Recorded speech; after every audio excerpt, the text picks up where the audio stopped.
ready to go, and Ryan Grimmett digs in to get the national championship game started. Grimmett at .310, 3 homers, 34 runs batted in. And Kevin Shipp's first pitch. Here's a breaking ball high for ball 1.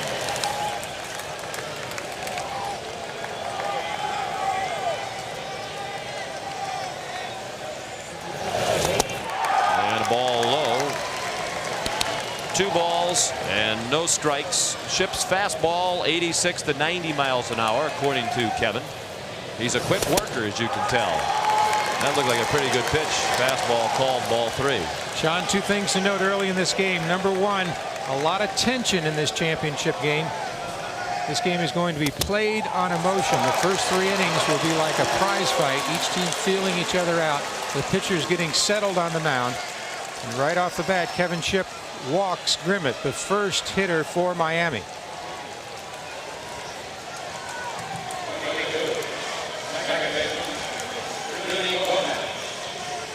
LSU can't afford to get behind early. J.D. Arteaga, the pitcher for Miami, has been known to step right in there and throw strikes. He's 12-1.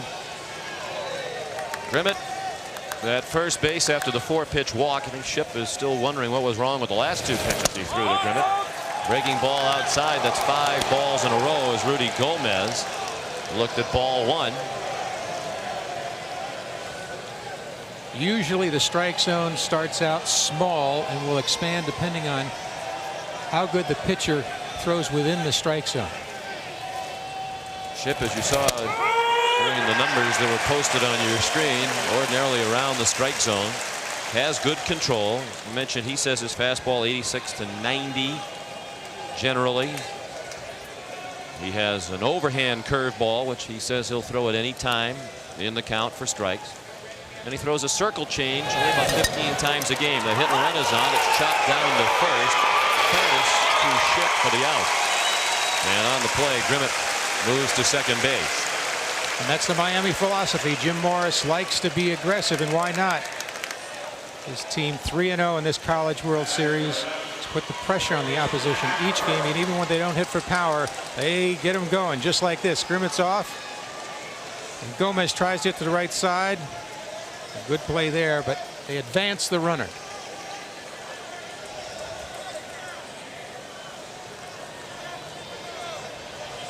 Grimmett at second and 1 out. No score, just underway. In the top of the first. And Burrow bounces one through the left side, a base hit in the left. Grimmett slowed to see if the third baseman Dunn could handle it. He advances to third. And Pat Burrell, the nation's leading hitter, on his way to becoming the first freshman to lead the nation in hitting, has a hit on his first swing in this game. Nathan Dunn, who has had trouble defensively, just doesn't get a good break on this ball. Seemed to be a little tentative, little slow getting to that big hopper. Now watch him. See, he breaks a little bit to his right. Now can't get to the ball. Runners on first and third for Miami. 1 out. And the batter is the right fielder, Eddie Rivero. He goes up there hacking at the first pitch and bounced it into his dugout where all of his teammates are up on the top step. Rivero hitting .364 for the season with 8 homers and 53 runs batted in. You can see the attitude of this Miami team. They're going up swinging from that first pitch. They know that Shipp is ordinarily around the plate, throws strikes, and gets ahead of hitters. John, almost seems to be a killer instinct by Miami at this point. Well, they definitely were a confident team as we spoke with them yesterday.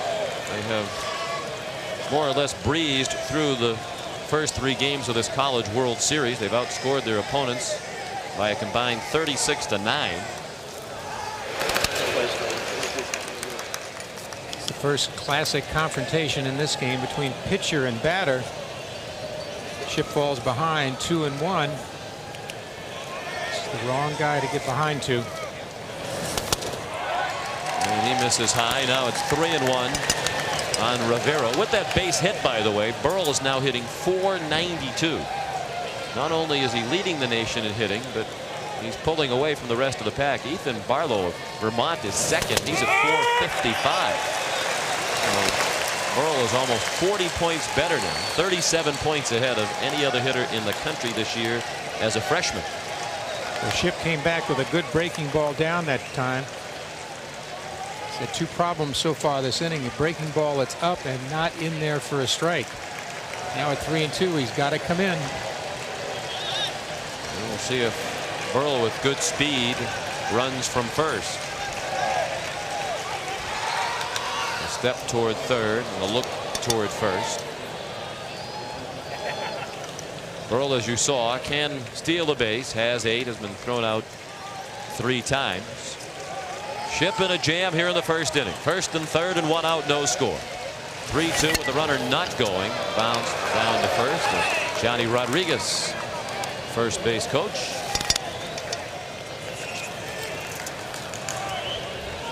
And Jim Morris, the head coach, doubles as third base coach.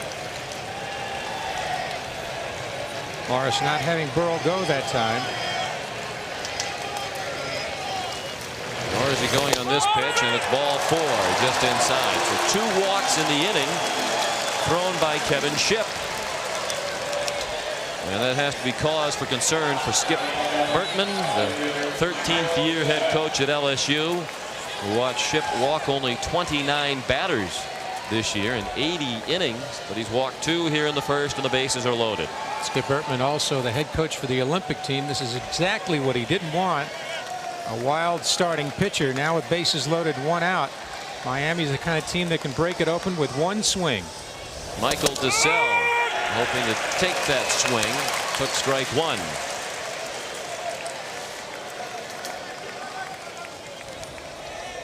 Ball travels much better to right field here, even though the wind's crossing from left to right. Lanier set up below and away, and that's where Ship missed. 1 ball, 1 strike on DeSalle. He's a junior from Citrus Heights, California. This first inning putting a lot of pressure on the LSU defense. Foul at the plate. 1-2 on DeSalle. He's had a good College World Series. He's 5 for 11 in the 3 Miami victories. Has driven in 4 runs.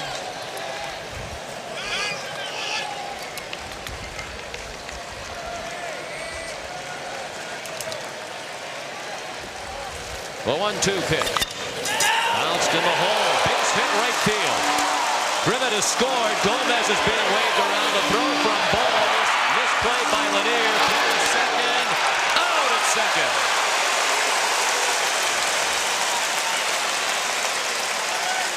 Two-run score on the play. DeSalle with a base hit and 2 runs batted in.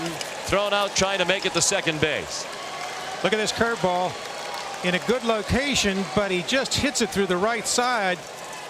And this will score 2 runs to put Miami ahead 2-0. Now we see a 1-hopper at home that can't be fielded, but Lanier picks it up and guns it to second for the out. He's out 9-2-6. A bunt foul by T.R. Marcinzik down to Coach Morris. Take a look at this throw. Gets there in time. Oh, he seems to have the foot in, and the second baseman tags him high. Isn't that typical, though? If the ball beats the runner, invariably the umpire calls him out. I thought he was safe. Great start for Miami. 2 runs on 2 hits and 2 walks. Good downward movement on that pitch from Ship, and Marcinzik swung over the top of it. The only base runner now, Eddie Rivero at third with 2 down. Marcinzik, the leading RBI man on the Miami team this year, with 69. Good fastball for strike 3. First strikeout for Ship, but he had a rocky first inning as Miami scored twice after a half inning in Omaha. 2-0 Canes. This JD started just about every big game in Morris's 3 years as the Canes coach. Arteaga, very crafty left-hander, sinker, slider, fastball, box change. And with that 12-1 record, riding a 12-game win streak. He lost his first start of the year against Florida, hasn't suffered a defeat since. And pitching to Jason Williams. LSU bats trailing 2-0 in the bottom of the first. And like Ship, Arteaga has started out throwing balls. Arteaga's philosophy today will try to work on the frustration of LSU, which hasn't hit up to its potential. Probably the worst guy that LSU could face, because he'll throw the ball slower and slower if he starts to keep it in the strike zone. The 2-1 hit on a hop to short. That's the wrong spot. To Marcinzik for the out. Cora, the younger brother of Joey Cora, now at the Seattle Mariners.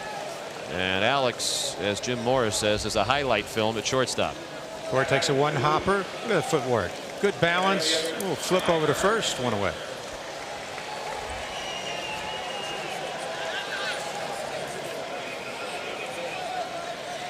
Base is empty. 2-0 Miami. In the bottom of the first, Mike Kerner, the center fielder, takes a ball up and in. Mike's hitting .312 for the year. As a team, LSU's batting .317. But they've only hit .270 here at the College World Series. You look at the stats and you wonder how they could possibly be 3-0. 10 errors in 3 games. They're hitting almost 50 points below their season batting average as a team. But they beat Wichita State 9-8, and a pair of wins over Florida 9-4 and 2-1 to eliminate the Gators on Thursday. The first time LSU had ever won a College World Series game when they scored fewer than 5 runs. Kerner that time pulling his head out on the lefty Arteaga, who threw a nice slider. Catcher sets up outside. A little looper, and Cora can't get it. It's just out of his reach. Grimmett plays it quickly, but Kerner, one of the few real stolen base threats on this LSU team, has a blue pit.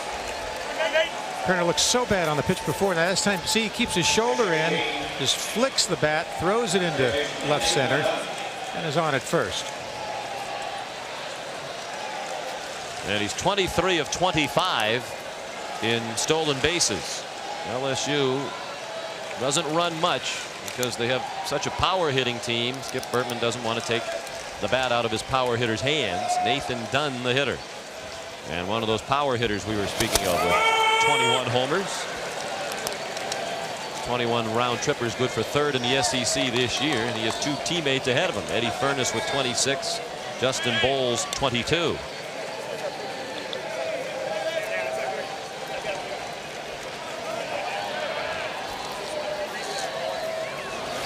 The 0-1 hit in the air to right, not deep. Breeze blowing the ball toward the right field line as it comes in from left across the field toward the first baseline. 2 down now after the catch by Rivero. Kerner still at first. 2-0 Miami in the first. Sean, one of the keys to LSU's success is they have to pick up Arteaga's ball before it has a chance to sink or break. And if you're a left-handed hitter, you've got to move closer to Arteaga and closer to the plate. The farther you stand back in the batter's box, the bigger the break, the less sweet spot you have. Throw to first. Kerner's back. Skip Bertman says if Kerner runs, he has to make it. That's his attitude about stolen bases. He's not a big fan of the stolen base. He's a big ball manager this year, he says. He plays for the big inning, much like Earl Weaver did. Hasn't always played it that way, but with the makeup of his team this year, he adopted that philosophy. Said his team started out 13-0 and hit an unbelievable number of home runs, and that's when he knew they wouldn't steal much. They'd wait for the big one. Well, Skip's so astute at the abilities of his team. Some years he's got to hit and run and bunt. Other years like this one, he's got to use his power to keep the base runners in place. He will spot steal them, but only in certain situations. Furness, the Southeastern Conference Player of the Year with his .372 average. 26 homers, a school record. Breaking a record of 25 held by Gary Heimel in '91. Of course, they had a pretty good power hitter known as Joey Bell when he played at LSU. Now Albert Bell in the major leagues with Cleveland. Wrote his home run numbers as well. Good Furness, who takes strike 2.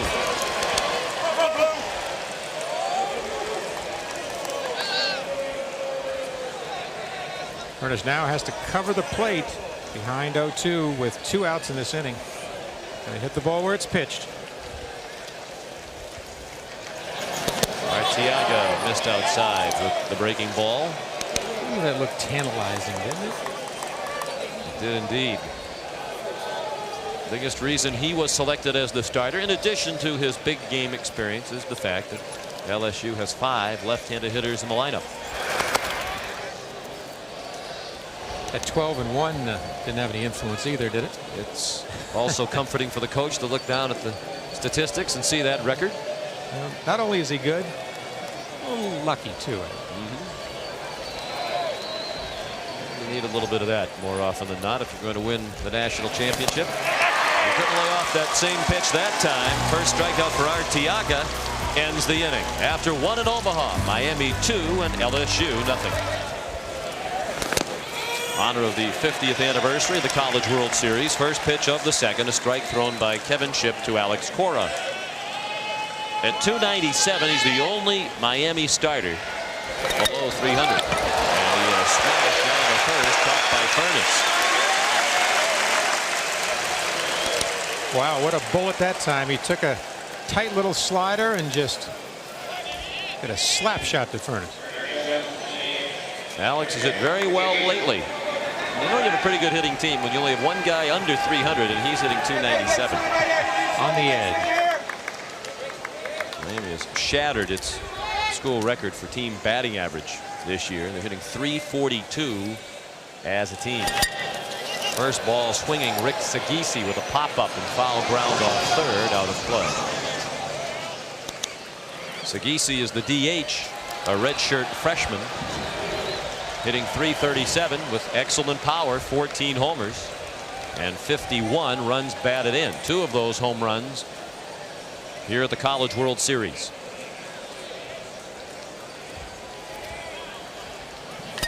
Off-speed pitch, line to left, a hit. Chad Cooley over to cut it off. And Sagisi has a base hit. Shipp still throwing the ball up, that time hanging what seemed to be a changeup, and Sagisi just taking it and hitting it where it's pitched. Let's take a look at this. It's just a changeup up. That's exactly where he doesn't want it. He gets hurt.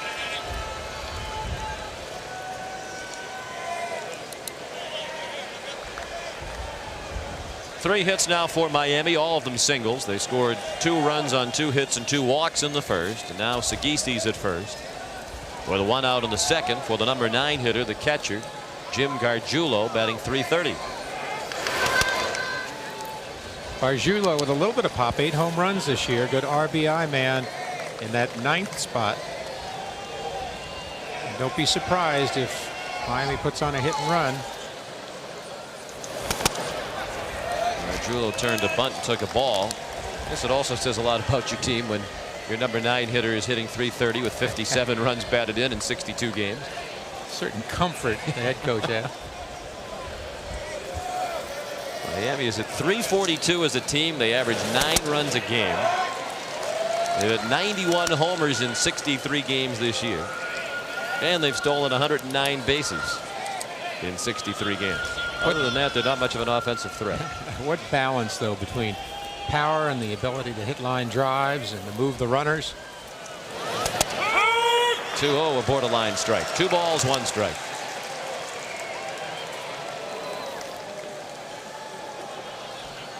Two and one, a good count for Jim Morris here to make something happen.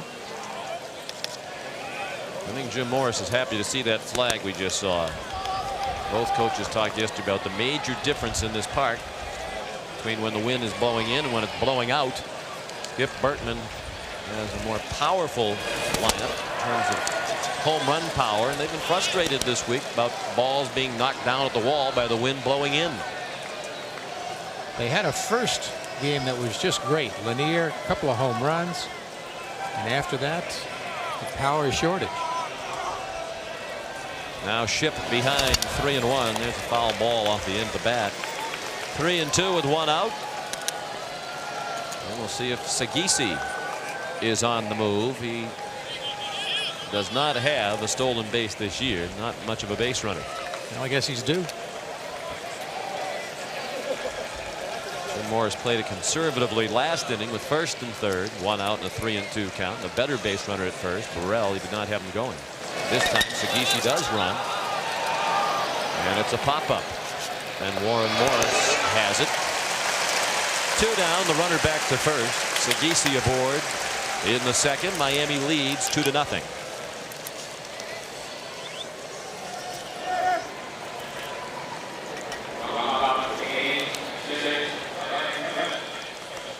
Kevin Shipp's in his first year at LSU. He's a junior college transfer from Meridian Community College in Mississippi. And he's facing the top of the order. Ryan Grimmett up for the second time in as many innings. He drops down a bunt. Dunn let it bounce foul.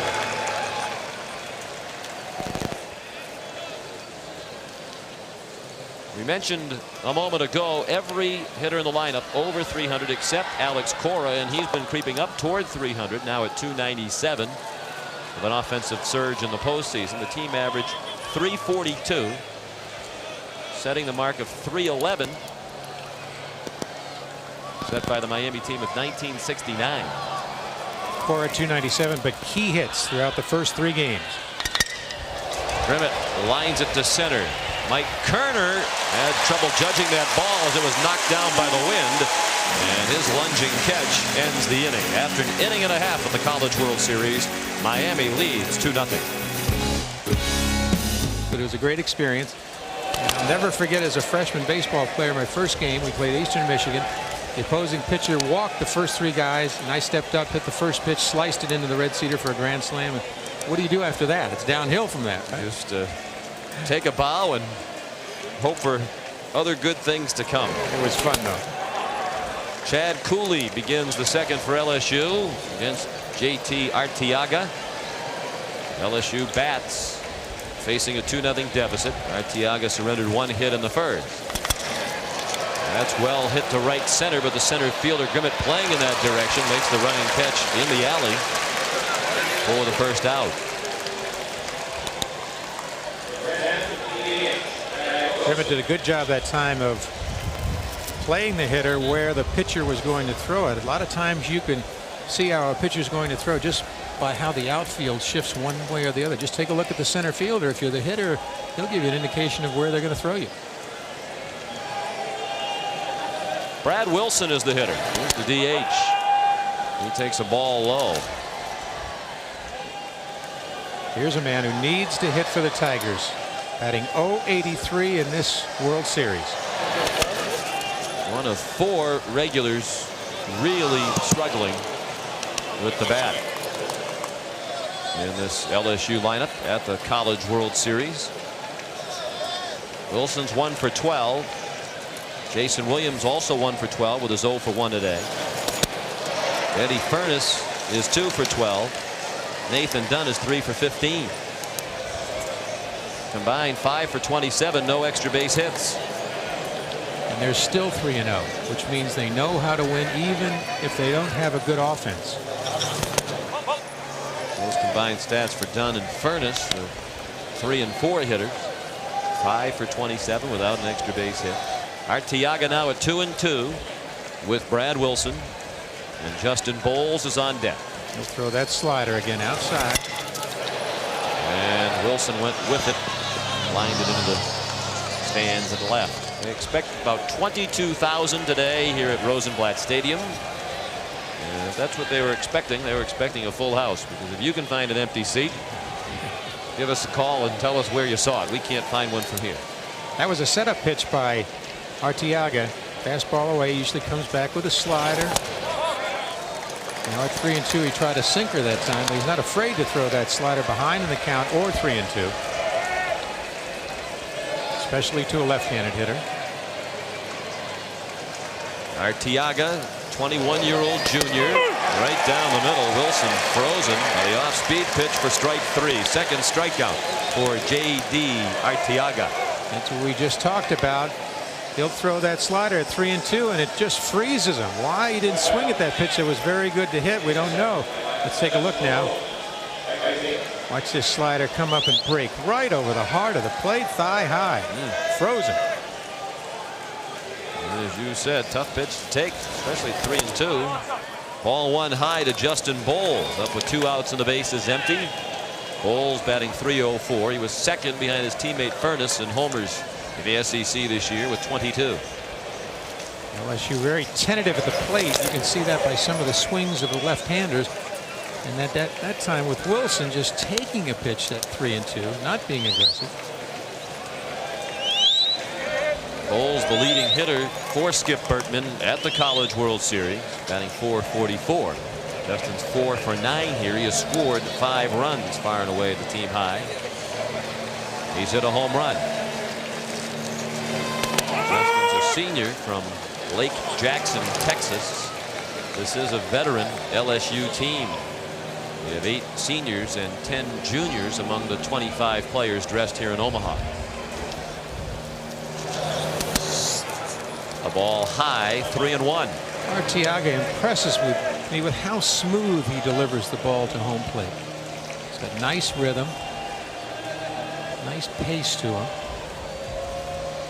Focused, knows what he wants to throw, so he shakes off the catcher. He's calling his game.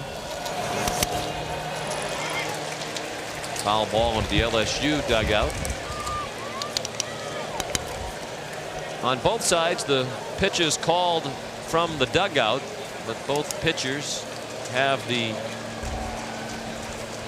leeway to change the pitch if they so desire. That's in the air and right, and not very deep. Eddie Rivero comes in to make the catch, and the Tigers go in order in the second. After 2 in the national championship game, Miami leads 2-0. Shows how popular this College World Series, not only this championship game, but the whole series is to people. It has grown, it seems, in popularity every year. Base hit on the first pitch of the third. Rudy Gomez lines a single in the center off Kevin Shipp. And Gomez is now 1 for 2. He was out of a chopper down to first in the first. Shipp, who settled down in the second inning, comes back and just throws a ball. A little change right over the heart of the plate. Now Gomez, along with the rest of his teammates, they're going up to that plate swinging. Look at that line, a little hooking shot to left center. These are aggressive hitters. And here's the monster man now, Burrell. Jim Morris said that he's never seen a young man hit the ball so hard time and time again. It was 1 for 1 today, now at .492. One miss by Shipp and could put LSU in a serious jeopardy position, being 4 runs down.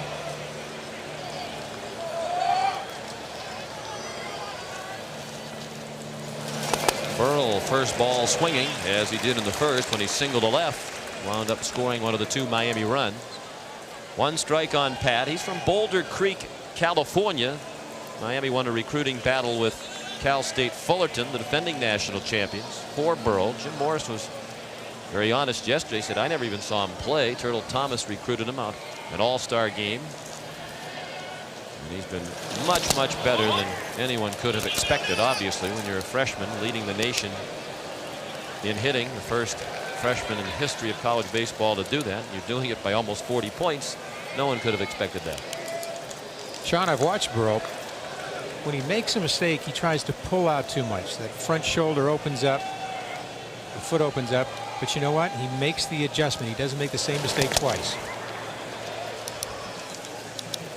He's batting .492 to lead the nation. He has 23 home runs, 63 runs batted in. He's also walked 61 times. He's an honors student, 6'4", 220 pounds, as Jim Morris said yesterday. Good-looking young man. Jim said life isn't really fair. Seems like so much has been bestowed upon Pat Burrell. Some of the folks in the Miami administration, Rob Wilson, their outstanding baseball sports information director, referred to Burrell as Superman. When he came back from his grandfather's funeral last night, he said, well, Superman is back in town. Says a lot about the character of this young man. The runner goes on a 2-2 at strike 3. The throw not in time. Gomez has the stolen base, his 28th of the year. He's now the team leader by 1. Even with Burrell at the plate, Jim Morris sends his team being aggressive again. Lanier with a good arm. One hops it too late. Strikeout for Shipp is his second of the ball game. 1 out, a runner at second. 2-0 Miami as the Canes bat on the top of the third. Eddie Rivero looked at ball one. Eddie walked to load the bases in the first. Was stranded at third. If you're just joining us, Miami scored twice in the first. Ryan Grimmett led off the game with a walk, moved to second on a ground out. Pat Burrell singled to left, sending Grimmett to third. Then Rivero walked to load the bases, and Michael DeSalle singled to right, knocking in both runs. That's to right and dropping fast, charging hard. Bowles makes the running catch. Gomez was not back to tag on the shallow fly. He was a couple of steps off the bag, and he's still at second with 2 down.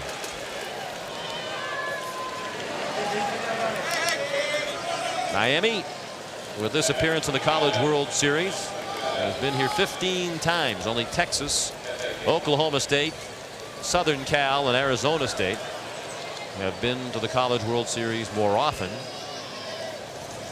For LSU, this is appearance number 8. Ground ball. Great diving stop by Morris. Now the throw to play with Gomez trying to score, and he is out. Morris saved a run with a great diving stop, and his alert reaction to get back on his feet and throw to home as Gomez tried to score from second on that play. What a great stop by Morris. The good luck player for LSU and a strike to home. What a play. And that could be the spark LSU needs. They're down 2-0. Lights a spark on this Tiger team. First pitch of the third, low from JT Arteaga. Tim Lanier batting .256. Anything much better than that here at the College World Series. .333 in his career in 3 appearances here in Omaha. He was on the '93 team that won the national title. Here again in '94. Tigers didn't make it here last year. And they're back at 96. 2-1 the count on the team captain Lanier, the senior catcher from Baton Rouge. He needs to have a big game like he did in the first one of this College World Series. Strike upon the appeal down to Randy Crystal, the first base umpire. 2-2 on Lanier. You have to look whether the bat crosses the head of the plate or the wrist break, and it did. Good call by the umpire. Couldn't hold up. Juan Diego Arteaga, JD, has allowed only 1 bloop hit through 2 innings. He's retired 5 in a row. That off-speed pitch missed low, and it's a full count on Lanier with Morris on deck, and then the top of the order, Jason Williams. The excellent defense of Miami. See short and second how deep they play. They charge every ball. That's ball 4 outside. First walk issued by Arteaga. And the Bayou Bombers, as they've become known with their home run hitting prowess, have the lead man on for the first time this afternoon. Warren Morris, that defensive play just made an example of why the Tigers are 21-0 this year when he is in the starting lineup.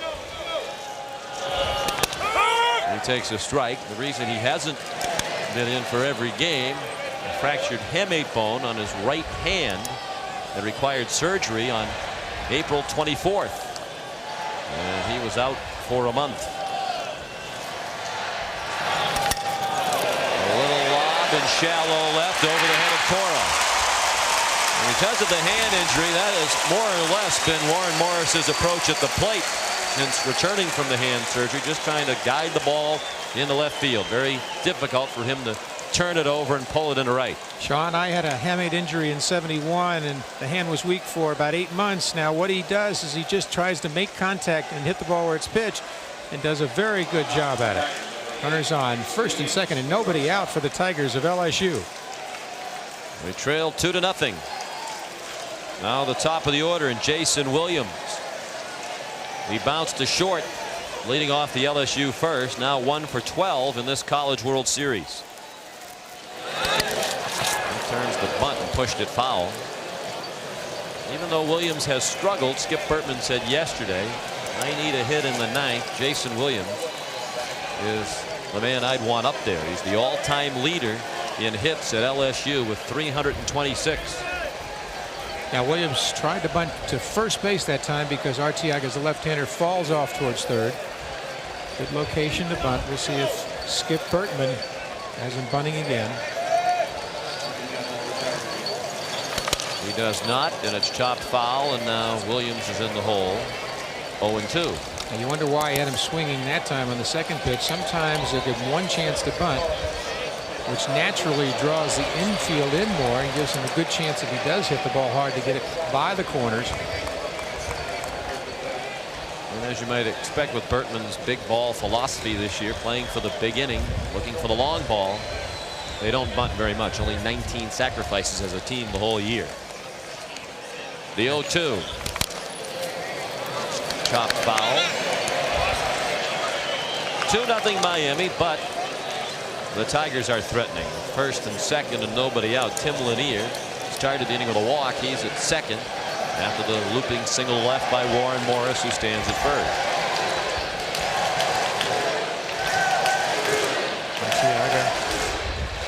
Trying to waste a pitch. And he did, low and inside. He may even waste another one in there and all of a sudden try that backdoor slider. We'll see that in this sequence. Inside, inside, then all of a sudden something you give up on the outside and it just breaks over the plate. Let's see if that happens. He'll turn and look to second, trying to keep Lanier close. Be very careful as a pitcher not to stumble when you do that. You don't see a balk very often, but if he stumbles, it's an automatic balk call. Let's see where the catcher sets up now. Location inside. And pulled sharply foul behind Mike Bianco in the third base coach's box. Arteaga with good control, throwing it just far enough in so that the hitter can't keep it fair. Tries to get the hitter to look in, and then he'll throw it away. Let's see. Looks like some type of a change or breaking ball. Off-speed pitch low and away, and Williams is battling back from 0-2 to 2-2 with Arteaga.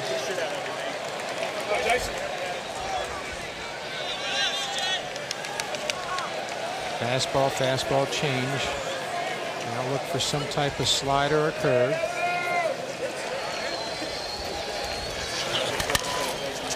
Bounce foul. Jason Williams doesn't like Mike Bianco, the third base coach, as he's had a couple well hit balls in the direction of the third base coach. Bianco's got to have a lot of confidence in his agility and quickness. He's much closer to the plate. He's out of the batter's box, so he's got to keep one eye on Williams. This is the 8th pitch of this at bat to Williams, and he's battled from 0-2 to 3-2. There's that backdoor slider that time. He gave it a try, just missed on the outside corner. I don't see the Tiger runners going now. They're going to let Williams hit away. He's got to look straight away, stay on the pitch now.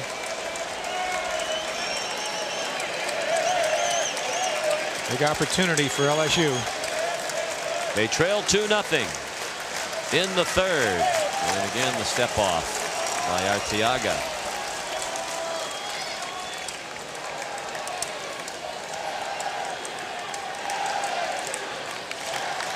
.47 pitches for JD. This is a very well rested pitching staff for Miami. There's ball 4. Lost him after getting ahead of him. 0-2. 2 walks in the inning. The bases are loaded with nobody out.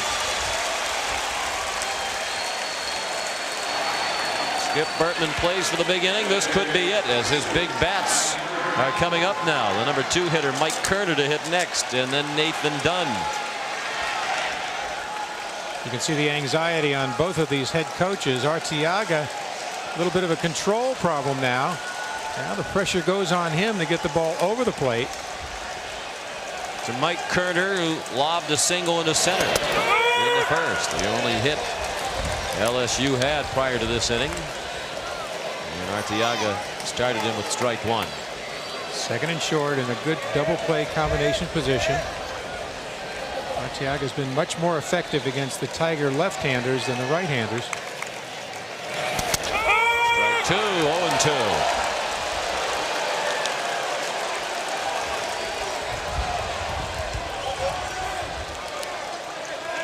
Turner's a sophomore from Turnersville, New Jersey.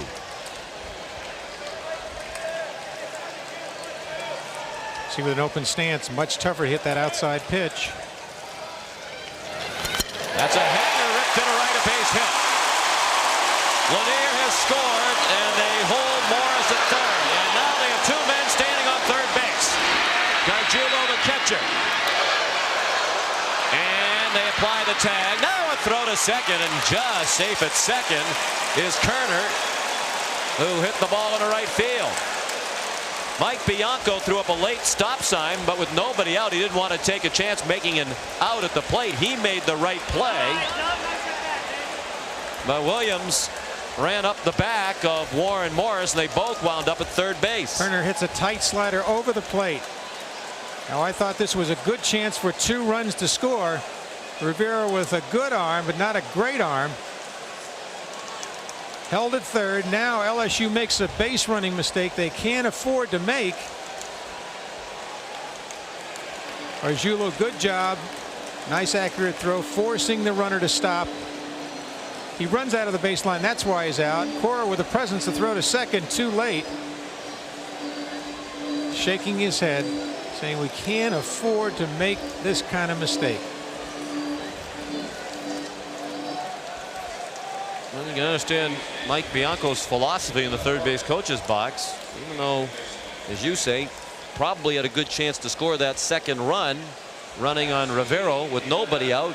Ordinarily, you don't take that chance, and it just wasn't very good base running by Williams running up the back of Morris. This is the championship game. You must be aggressive, especially when you haven't scored a lot of runs.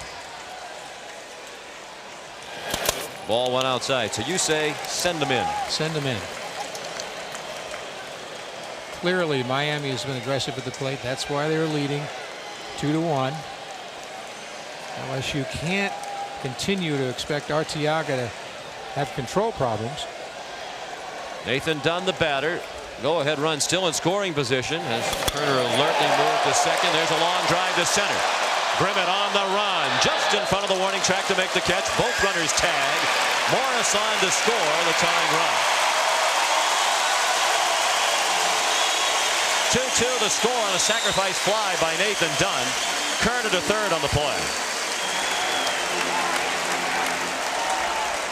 Dunn's job was to get the ball in the air, to get the runner in with only 1 out. He did an excellent job that time.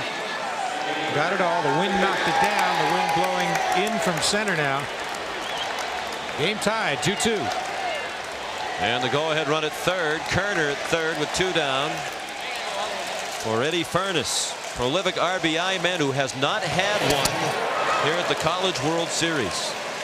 Furness with 102 runs batted in, which has tied him for the LSU and SEC record with Todd Walker, outstanding second baseman, who had 102 for the Tigers in 1993. But all he's needed here at the World Series is 1 RBI to set the school record and conference record, and he hasn't been able to come up with it. He struck out today in the first. It's one of those chopped hits or a little blooper. And having trouble with the breaking pitch. There's the RBI that gives him 103 for the season.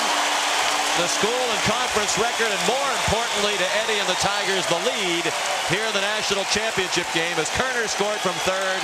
It's 3-2 LSU. Talked about LSU needing a breakout game. Skip Bertman said his bats have to come alive, and they have in this third inning. Intensity of Arteaga. Just a hanging change again. Bad location, and Furness hits a line shot. So perhaps that defensive play by Morris is what sparked LSU. They certainly showed a great deal of emotion coming off the field after that play, and the offense has awakened at long last. 103 runs batted in now for Furness. The conference record and school record, obviously. Sean, you're so right. At this college level, it's a game of emotion. You've seen how quickly it can change. The Tigers now with the lead. And it really was that inspirational play by Warren Morris. Chad Cooley lined to center at his first at bat. Up there with a count of 1 ball and 1 strike. In the air and left, not deep, and will be knocked down by the wind. Michael Cassell has it. That ends the inning. Tigers get 3 to take the lead. It could have been a bigger inning were it not for the base running miscue. A 1-run lead for the Tigers. Mark Kotze, a member of last year's national champion team. Pete Incaviglia, the DH. 3-2 LSU. Miami trails for the first time in the postseason since their first game of the regionals against Sam Houston State, which was their only loss in postseason. They bounced back to win 7 straight coming into this one. T.R. Marcinzik, the leadoff batter for the Canes, and he's quickly in the hole. 0-2. He struck out swinging against Kevin Shipp to end the first. Let's see if Shipp is inspired by that 3-run rally that gives him the lead. He's calmed down after a tough first inning. And the breaking ball missed, low and away. Good curveball that time. Good 12-6 rotation. Very tough to hit. Seems to be much looser with his delivery. Kevin told us yesterday, didn't think he'd be nervous today. He pitched twice in relief in this College World Series, both in tight ball games. He picked up saves in each of those appearances, and he has also pitched in the past in the Junior College World Series when he was at Meridian Community College in Mississippi. And he throws Marcinzik straight in the back with the breaking ball. And that's 3 strikeouts in the ball game for Shipp, 2 at the expense of Marcinzik.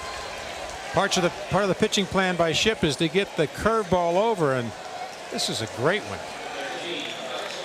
He needs to keep Miami off balance. Oh, he gets Marcinzik, just that little jerk there. He just really fooled him.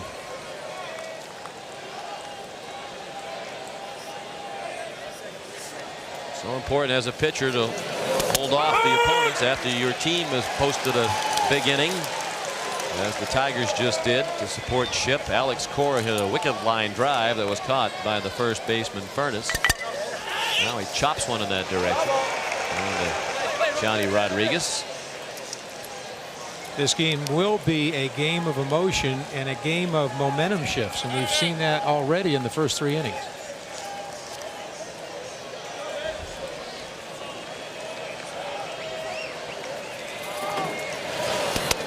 2 off speed at 79 miles per hour.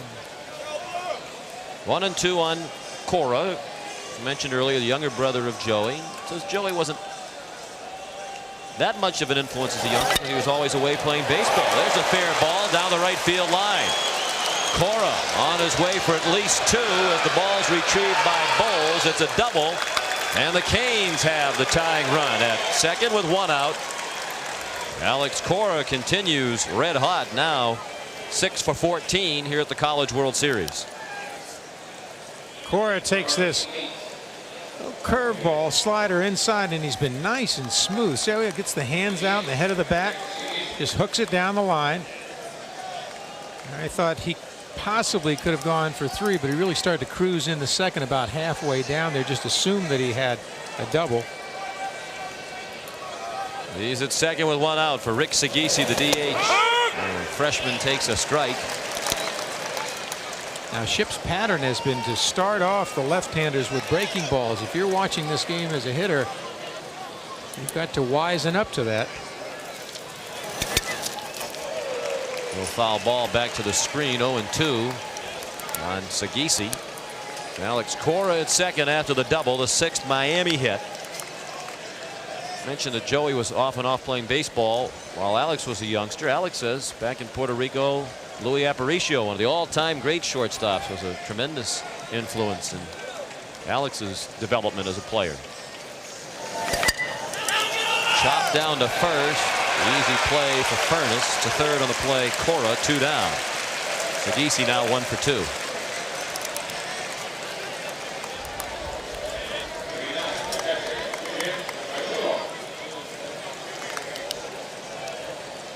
Kevin Shipp,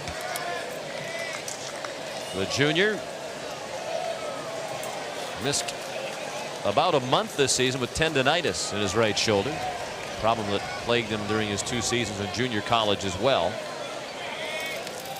Trying to preserve the 1-run lead. 3-2 LSU in the 4th. A runner at 3rd and 2 outs, and ball 1 delivered to Jim Gargiulo. Cora bluffing well down the line as Shipp missed low and away. 2-0. Gargiulo popped to second in the 2nd. Cora trying to get a balk that time, trying to see if Shipp was watching him. Didn't work that time. Shipp focused on the hitter with 2 outs. Almost got a piece of him that time.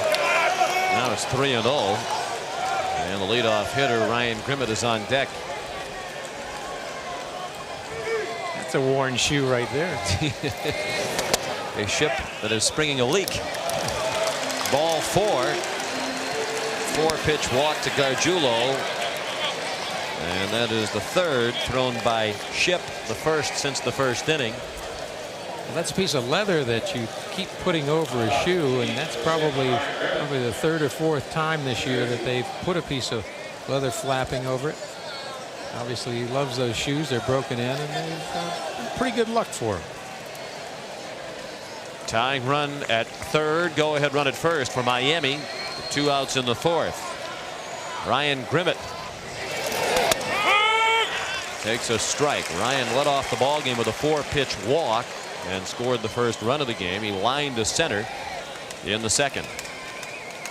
Sean, I'm so impressed with these aluminum bats and how big the heads are. The hitting surface on these aluminum bats. No wonder the ball goes so far, and they hit the ball so consistently. The Louisville TPX there, favorite bat of Miami. Fouled to the screen. 0-2. Ron Grimmett, a junior from Cincinnati, Ohio. Nice catch by Kathy Wiest, member of the ground crew who has dazzled the fans here in Omaha over these 10 days. Her ability to play balls flawlessly off the screen. Kathy's a senior at the University of Nebraska, Omaha, Lake Minnetonka, Minnesota. And there she is, basking in the glow of her latest catch. The big smile. Really sweet. Now Grimmett with an open stance. Shipp pitching him away. Oh, he just misses that time. See, when you have an open stance, it's tough to cover that outside part of the plate, and that's how they're working him. Let's see how close it is. It's a ball just off. And you're trying to frame it, as they say. Now the 2-2 to Grimmett. Chopped over the mound. And Williams takes on the ball to enforce Gargiulo in the inning. McCain strand 2. They've left 5 men on. After 3.5, 3-2 Tigers. He did a great poster one time in a formal suit with penguins all around him. I thought that was the best one I had seen. I assume Michelle had tongue firmly planted in cheek when she said the penguins were eating right out of the palm of her hand. I didn't see any of them going for the meal she was offering. J.D. Arteaga pitching to Brad Wilson, the DH. And the count is 2-0. Wilson, one of many in college baseball who arrived at a powerhouse program as a walk-on. Matter of fact, he was such an unknown. Skip Bertman refers to him as a stumble-on. So some of the walk-ons, you know who they are. You just don't have enough scholarships to give them a scholarship, but you hope they'll come. Said Wilson he knew very little about. Brad's uncle Mike started the baseball program at Duquesne University in Pittsburgh and called Skip Bertman and said, would you give my nephew a look? How about I bring him down to your LSU baseball camp? They liked what they saw of Wilson. He walked on for 3 years, paid his own way. The last 2 as a 5th-year senior, he's received some aid. Wilson strikes out, but it's not uncommon for many of these players to pay at least part of their own way. As a matter of fact, under Bertman, LSU has never had a player on a full baseball scholarship. That includes Ben McDonald, Albert Bell. Skip says we only get 11.7 scholarships, and when you have 43 players in your program, you have to spread them out. Way back when USC was winning national championships time and time again, they had an unlimited number of scholarships to work with. You can attract the best talent that way. when you're guaranteed a full ride. Strikeout of Wilson, the third for Arteaga. And he's throwing strikes to Justin Bowles as well. The count quickly 0-2. Bowles fly to right. Now, there's a dedicated fan. I could do that in my head. Don't have to worry about meaningless obstacles such as hair. Well, Arteaga, after a very tough last inning, the bottom of the third, when he let up 3 runs, he had walked 2 batters. This inning, much better control. And he just missed. There is action in the Miami bullpen. Clint Weibel, who was the other possibility to start today's game, a right-hander, is warming up. And Morris went with Arteaga mostly because of all the left-handed hitters in the lineup, and we've seen the effect of that today as another left-handed hitter goes down swinging. Bowles 2 down on 2 strikeouts in the LSU fourth. Speaking of effects, look at this. Arteaga very, very tough on left-handed hitters. They seem to be pulling out both their head and their shoulder. Another good curveball. See how the head goes out.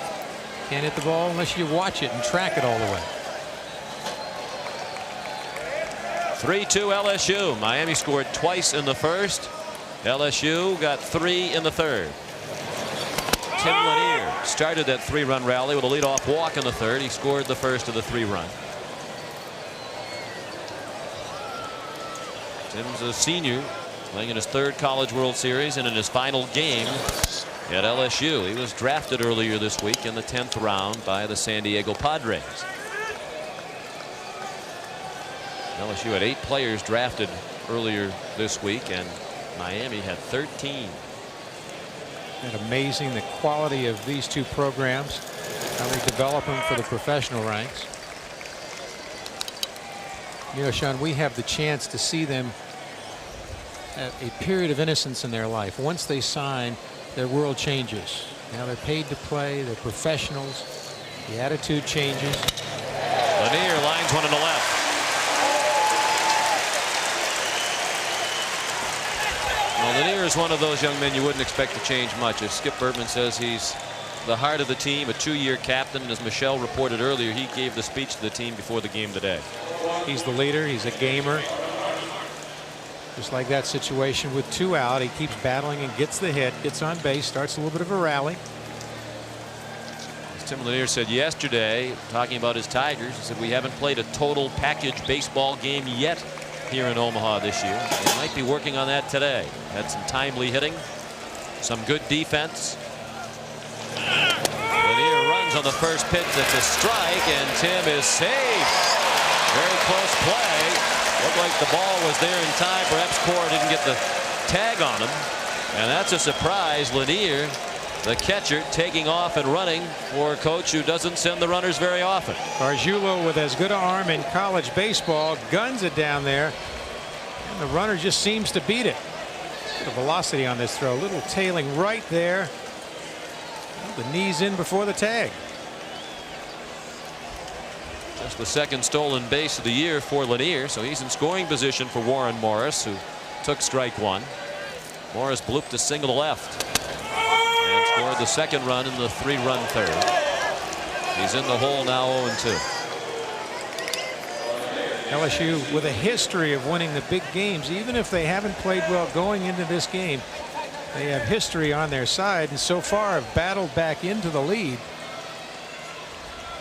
They've never lost in a championship game with a College World Series. 2-0. Swing and a miss for strike 3. Gargiulo has to throw to first. 2 Marcinsic for the out. Arteaga struck out the side of the inning with the base hit by Lanier thrown in. 4 innings played at the College World Series. 3-2 LSU. Shipped back into the heart of the Miami order with Gomez, Burrell, and Rivero. Like every time he looks up, these guys are up at the plate. And Gomez has had a terrific year. Now at .416.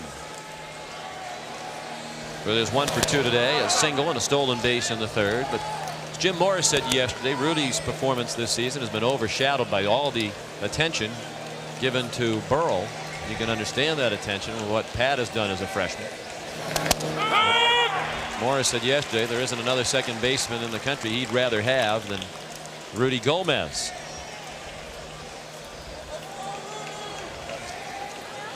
85 runs this year, a school record, and bidding to score another as he's aboard starting the inning with a base hit to right. Gomez is 2 for 3. I like the way this Gomez hits the ball. A nice flat swing and rockets it to right. Good job. He'd be a good low ball fastball hitter, wouldn't he? He'd be good at just about anything. It's quite an athletic background. Sean, one fact about recent college championship games: the starting pitcher that's gone the longest, invariably that team has won. So let's see if it holds true today. Ship has settled down. Arteaga, after a rough third inning, settled down in the fourth.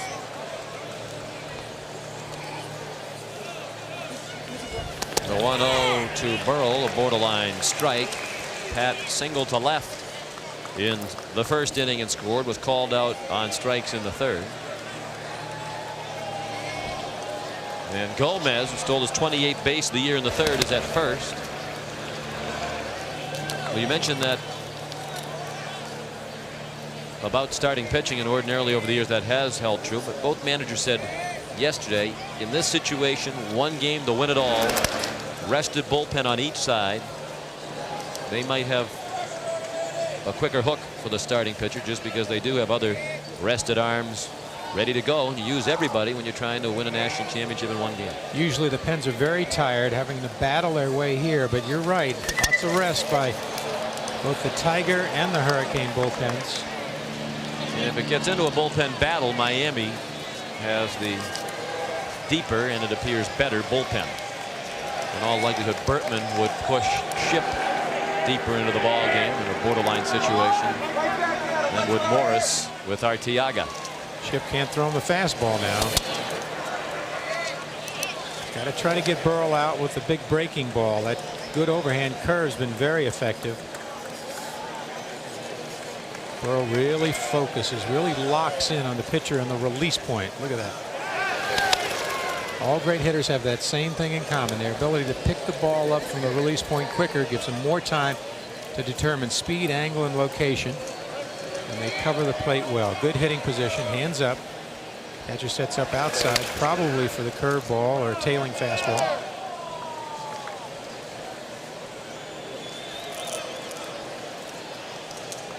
Kevin Ship has thrown 73 pitches, 43 of them strikes. Skip Bertman thought he could get 125 or 130 pitches. That would be about the maximum you'd want to extend Ship today. Bertman, a Miami graduate, played at the University of Miami in the late 50s and in 1960 and 1961 graduate of the University of Miami. Was an assistant there for 8 years under Ron Frazier. We're heading off to take over the LSU program and become the Tigers' all-time winningest coach.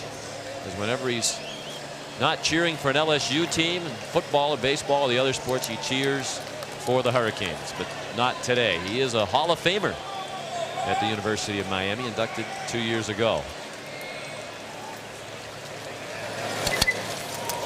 Burrell fouled one back. He had a good line yesterday talking about Burrell at the press conference. Skip Bertman heard Jim Morris talk about all those things we mentioned about Burrell earlier. Total base numbers, leading the nation in hitting, honor student, 6'4", 220, good-looking young man. So they asked Skip Bertman about Burrell. He said, well, I guess we'll just tell Ship to throw his best pitch and back up third. That's chopped back to Ship with the runner going. Kevin to first for the out. Fake throw to second base by Furness, but Gomez heading around to the bag. So now the tying run is at second with one out in the fifth inning. LSU leads 3-2. Jim Morris from Miami doing a good job of moving the runner that time. Ship threw a good breaking ball to Burrell. Now with one out, a runner in scoring position for the Miami Hurricanes. Eddie Rivero struggled late in the year, but as Coach Morris said yesterday, he's picked it back up at tournament time. 0 for 1 with a walk today. Now 5 for 14 here at the College World Series. And there's his sixth hit, a base hit and a right. They will hold it under at third. Morris with the stop sign for Gomez as the ball was well played and right by Justin Bowles. So now the tying run is at third with one out. And the go-ahead run, Rivero is at first. take a look at Ship now and his delivery. A little straight change. Rivero hits a line drive to left. Now the reason Morris holds the runner at third is because Bowl picks it up on one hop and gets rid of it quickly with an accurate throw to home. Morris thinking, well, let's have runners on first and third. Lascelles hit the ball pretty well.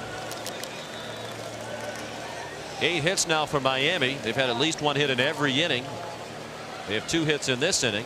They've had 2 hits in 3 of the 5 innings.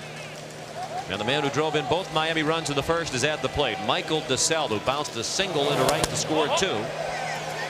He came back up in the third and had an infield hit. It's his ball that was knocked down by Morris.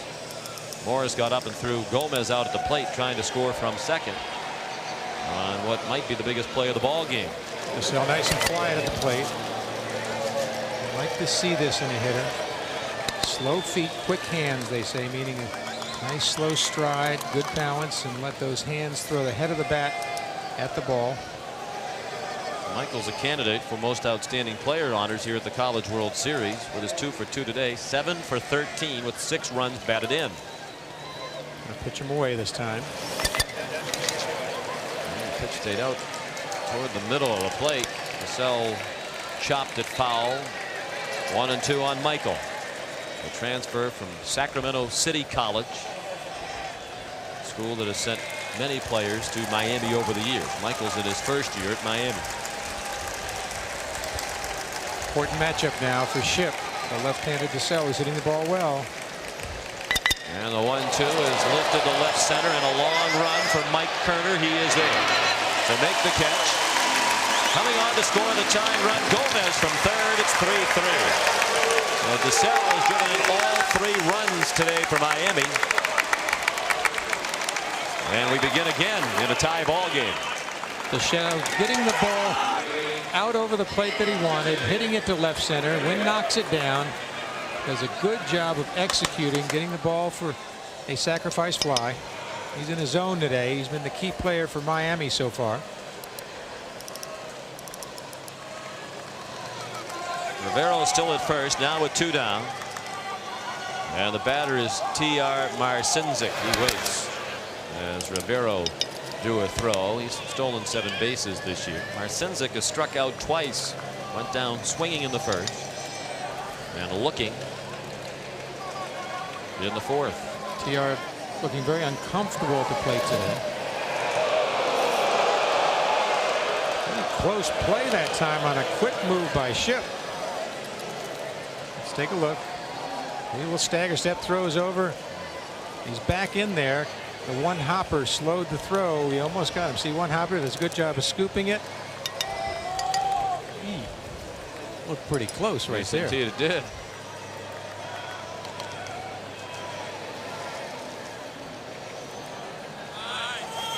Time requested by Marcinzik, granted by the home plate umpire, Scott Graham. Chip, knowing that Miami will run in this situation to get the runner in scoring position, has to keep him close. Marcinzik takes a strike. How about his path to Miami? Marcinzik started his collegiate career at Florida State. Didn't work out there for him. He went to junior college at Florida Community College in Jacksonville. Now he's at Miami, and they went back to play at Dick Howser Stadium in Tallahassee this year. The Florida State fans were chanting "Traitor, traitor" at T.R. Marcinzik. He's toured the state pretty well. Covered a lot of Florida in his collegiate days. It's quite a rivalry in all sports, particularly in football, but also in baseball. And that is really going from one distinct side to the other. When you go from Florida State to Miami, as Marcinzik did. He's from Plainville, Connecticut. A senior. Edward Stanley Marcinzik III. I asked him, how do you get TR out of Edward Stanley? He said, well, it's from the third. TR comes from being Edward Stanley III. And he's hit the first for Marcinzik today. And first and second with 2 down. Now the go-ahead run is in scoring position. And Marcinzik's had a solid College World Series. This is his 5th hit in 4 games. As they say, all you have to do is keep swinging. Something may happen, and he does. It's this big hopper It really takes off when it hits the dirt in the hole with overspin. Just gets by him. A big hop, couldn't get up for it.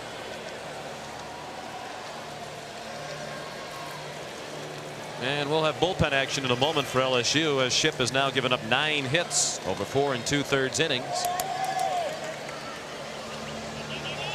Brett Laxton is going to start warming up. Laxton, a big game pitcher for LSU. It's the championship game in 1993 against Wichita State. He's come back from injuries and pitched well in this College World Series. Alex Cora slaps one to left. A late start by the left fielder. Cooley, and he hits the diving catch. Then lost it. It's a hit. No catch. It's a hit. 1 run is in. Here comes the second. He scores. And it's 5-3 Miami. Cooley arguing that he had it long enough to be a catch. Mike Bianco, who is ordinarily the third base coach, had gone running down to the bullpen to watch the pitchers warm up, and he came running out of the bullpen to argue. I think what he's gesturing is that the left field line umpire, Kevin Gilmore, first signaled out, and then if he signaled out, that meant he judged that this was a catch long enough. He didn't lose it till he hit the ground. Watch the ball in the glove. So you got to take the ball out of the glove with your hand. What happens is the umpire stayed right with this. He caught it, and then it bounced out of his glove when he hit the ground. This is a good call by the umpire. Let's watch it again. He tracks it all the way. He misplayed the ball off the bat, recovered, made a good catch, but once he hit the ground, it came out. You've got to take the ball out of the mitt. Big play for Miami. This could be a pivotal play in this game. Watch the ball just come out.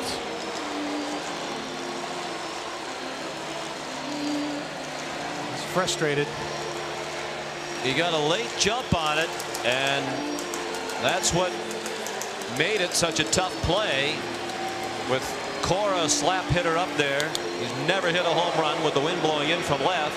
Cooley was playing shallow and seemed surprised that Cora hit it as deep as he did. It's a triple for Cora, 2 runs batted in, and the lead again for Miami at 5-3. Skip Bertman came out to argue the point, not all that animatedly.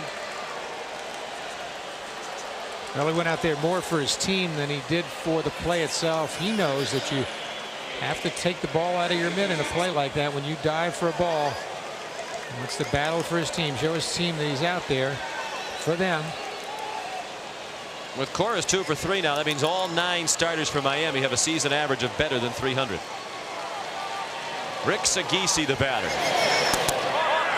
We've got all kinds of plays in this College World Series national championship game. We're only in the top of the 5th. Sagisi has singled to left and bounced to first. He hits the ball hard.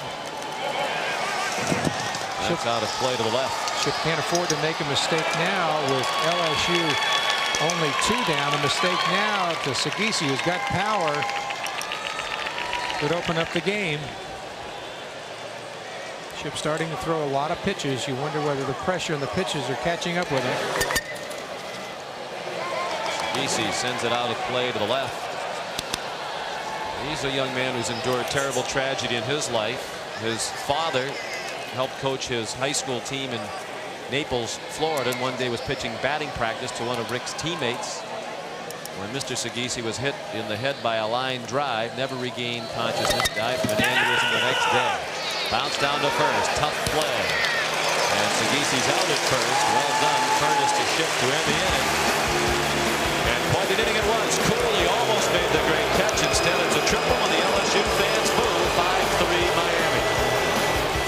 Tigers at the top of the order coming up. You'll probably notice a difference in the crowd noise. There are many more fans who have made the trip from Louisiana here to cheer for the Tigers than made the trip from South Florida to cheer for Miami. They have about a 10-1 advantage in fans, tickets distributed. Almost 1,000 folks from Louisiana here. Jason Williams, the batter, and he looks at a strike. Let's check in with Michelle Tafoya. Well, Sean, just after that inning, LSU coach Skip Bertman gathered his team around him. He hadn't done this all game, and he said, hey, that umpire's call is like any other element we're going to have to deal with. It's like an error, a bad call at the plate. We've got to live with it. We've got to get back on the field and continue to do the things that we're doing. Sean?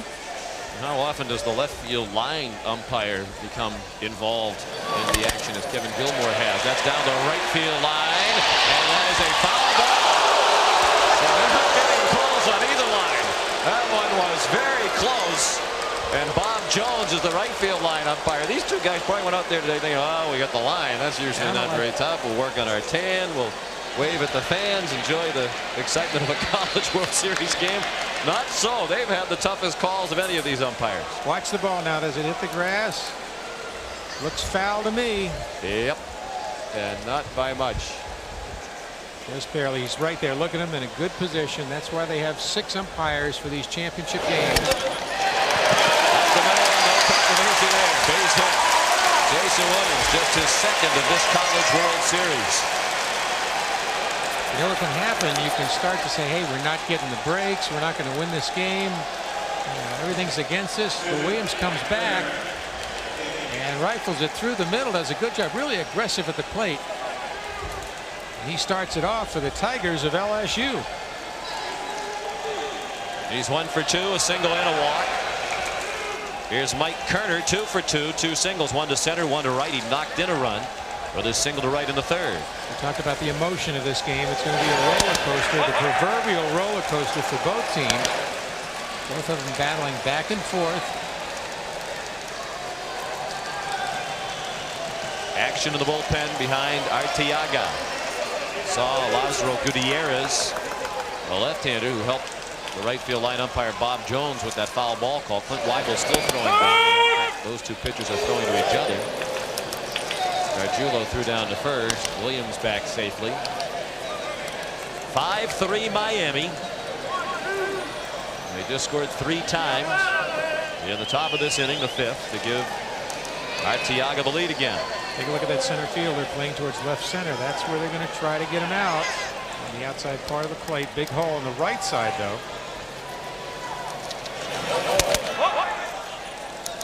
Close pitch, 2-1. We mentioned the tragedy endured by Sagisi. Arteaga has experienced much the same. When J.D. was in high school at Westminster Christian in Miami, he was a quarterback on the football team as a sophomore in high school, and his dad had a heart attack and died while watching J.D. play. By the time J.D. got to the hospital, his father had already passed away. His mom is here today, Carrie. J.D. told us yesterday, it'll be like she's out there pitching. That's how excited she gets about the game. She'll be pitching right along with me. That's the way moms watch games. My mom used to be right there with me, fielding and throwing and hitting and running. It's really tougher on the family and close friends than it is when, at least when you're playing, you're out there and you have some sort of ability to release the tension. But when you're in the stands, you love somebody as much as these families love these young men. The pressure is excruciating. Down to first. Chance for throw to first is late. They erase Williams at second. 3-6. And safe at first on the fielder's choice is Kerner with 1 out. Let's take a look at this chop ball. Sends a good job. Now see, that's almost an illegal block going into second base. Nikora was complaining about that as Williams ran off the field. And you have to go in sliding straight. He didn't go in that way and actually had his legs out as if he thought about blocking him and then tried to correct it. Nathan Dunn, the number 3 hitter in the batting order. Let's watch the runner now come in. You see he's standing up. He almost breaks an ankle. He starts to go to the left. That comes in and then tries to avoid Cora. Both men could have gotten hurt on that play. And the umpire could have easily called a double play in that situation.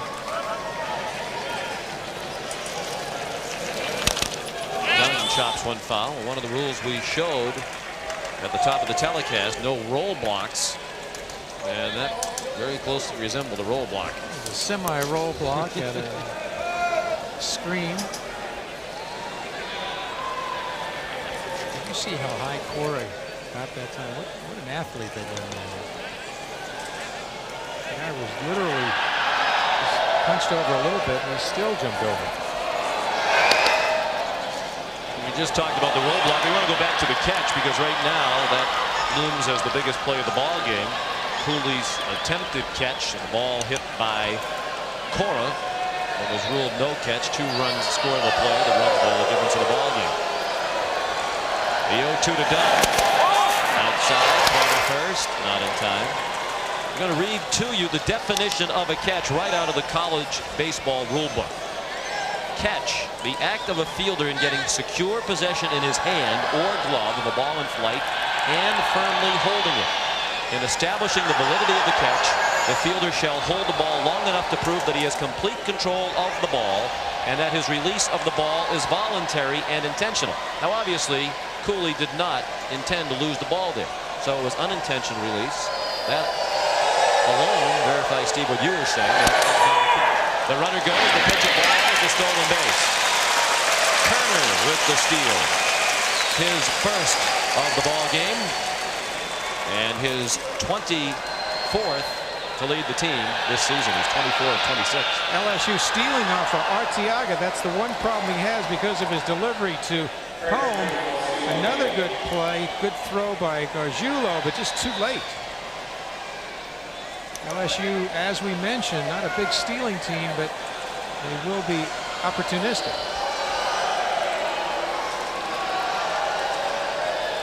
Now a chance to drive in a run with a base hit. Kerner takes off with picked off.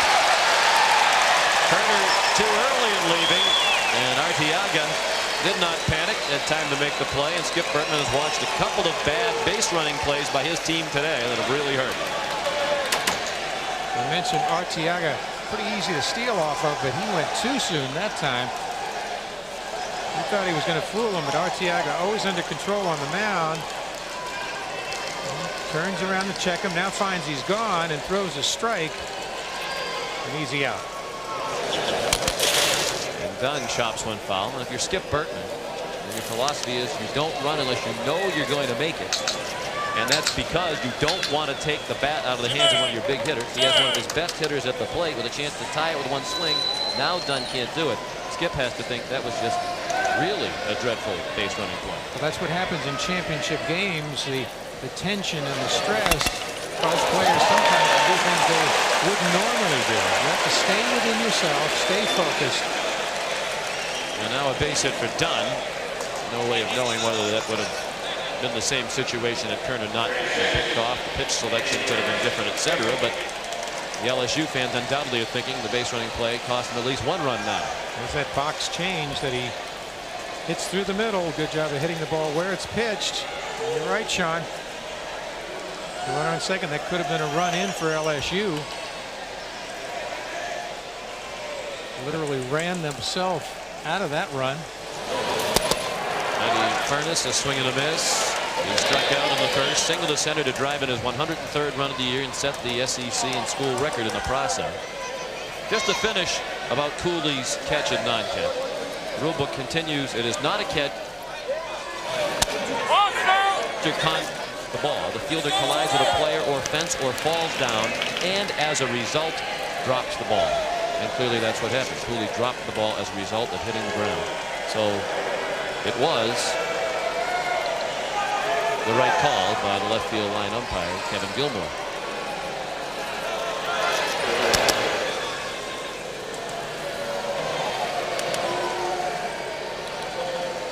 Two outs here in the bottom of the 5th. 5-3 Miami. Arteaga, the starter, has given up 7 hits. He struck out 5 and walked 2. And 1 is a strike to Furness. John, this is my pivotal man for the Tigers. Furness has to hit today in order for the Tigers to be successful and win this championship game. He's the power man. He's the cleanup man. Pitch out on 1 and 2, and Dunn was not running. We talk about great arms, and we say Gargiulo has a great arm. Still, if you have such a good jump off a pitcher, it neutralizes that great arm, and that's what's happened to Miami today so far. For strike 3. Ernest strikes out for the second time. After 5-3 Miami in the NCAA baseball national championship game. Thanks, Michelle. Thank you to Ron. That was certainly an excellent analogy about having the NBA draft during the Final Four. That certainly wouldn't happen. Jim Gargiulo trying to bunt his way on, and Dunn couldn't play with the bare hand. Dunn, an excellent hitter, but not a great fielder, and Gargiulo, the catcher, has a bunt hit. Smart play by Gargiulo, who's not very fast. This is a surprise play, and even though it got to Dunn quickly on this hard infield, he still couldn't field it cleanly. See, it bounced up and hit his wrist. Slower infield would have stayed down. He would have had a better chance. Now they'll try to get him over. Gargiulo back to first. They scored that an error. Apparently they feel with Gargiulo, the catcher, running, that Dunn didn't need to make a bare hand play. That's the 21st error committed this year by Dunn, the 11th by LSU in 4 games of this College World Series. They've made the key mistakes today, particularly on the base paths. As an old third baseman, anytime you have to field the ball with your bare hand, that's not a natural play. That's a tough call. More often than not, that would be scored a hit. And he's in tight. Well, Jim Morris will go for the 1 run, try to get the runner in scoring position. Grimmett comes toward first. And Furness lost the ball. Safe at first is Grimmett. And now the inability to hang on to the ball while in the field is proving costly to LSU. Good job of bunting here. Furness does the right thing by fielding it and using 2 hands, and for some reason, with the ball in his non-glove hand, it's knocked out. How did that happen? Wow. That's what you do. You field it, put the ball in your bare hand so that you can have control and tag the runner. Even sometimes you kind of go after him, you end up tagging him with a glove and the hand comes out. Big mistake. Back-to-back errors. Credit Grimmett with a sacrifice, no official time at bat, and then the error by the first baseman Furness allows him to reach. So here comes in all likelihood the 3rd straight bunt. Gomez was squaring as Shipp stepped off. Rudy 2 for 3 today. Gomez has singled to center and to right. He's stolen a base and has scored a run. LSU has dodged a bullet in this series defensively. They've made 9 errors up until today, and now 2 in 1 inning. It's going to catch up with you eventually. Jim Morris through the signs for Gomez.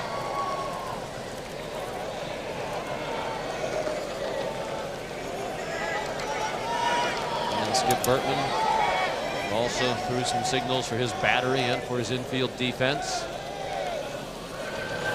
Gomez punts foul, bounced up and hit him, but he was still in the batter's box.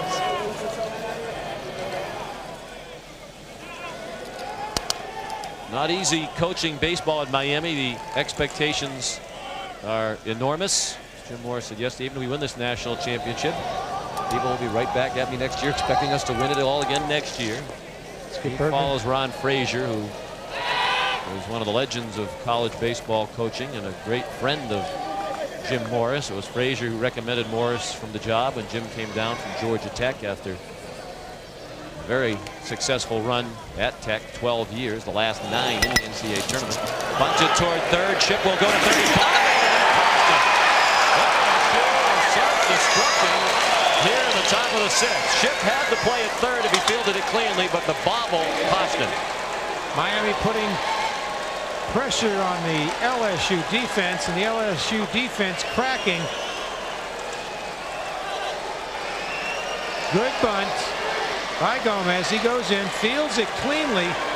He's going to go to third. He had time and just bobbles it and can't get the ball there in time. He's clearly safe. Nice backhand, gets himself into it, bobbles the ball, safe again. All they've tried to do is bunt. They've loaded the bases, and now a big swing and a long drive by Burrow. Deep left center, way back, and caught on the warning track. Mike Kerner the catch. 1 run scores. All the runners move up. Burrow went into a long run dance. I think he thought when he hit it, it was a grand slam. He was prancing down the first baseline. It's a sac fly and an RBI for Burrow. And a 6-3 Miami lead as Gargiulo scored from third. Right man in the right spot. Burrow, the big hitter, gets all of this one, but a little high.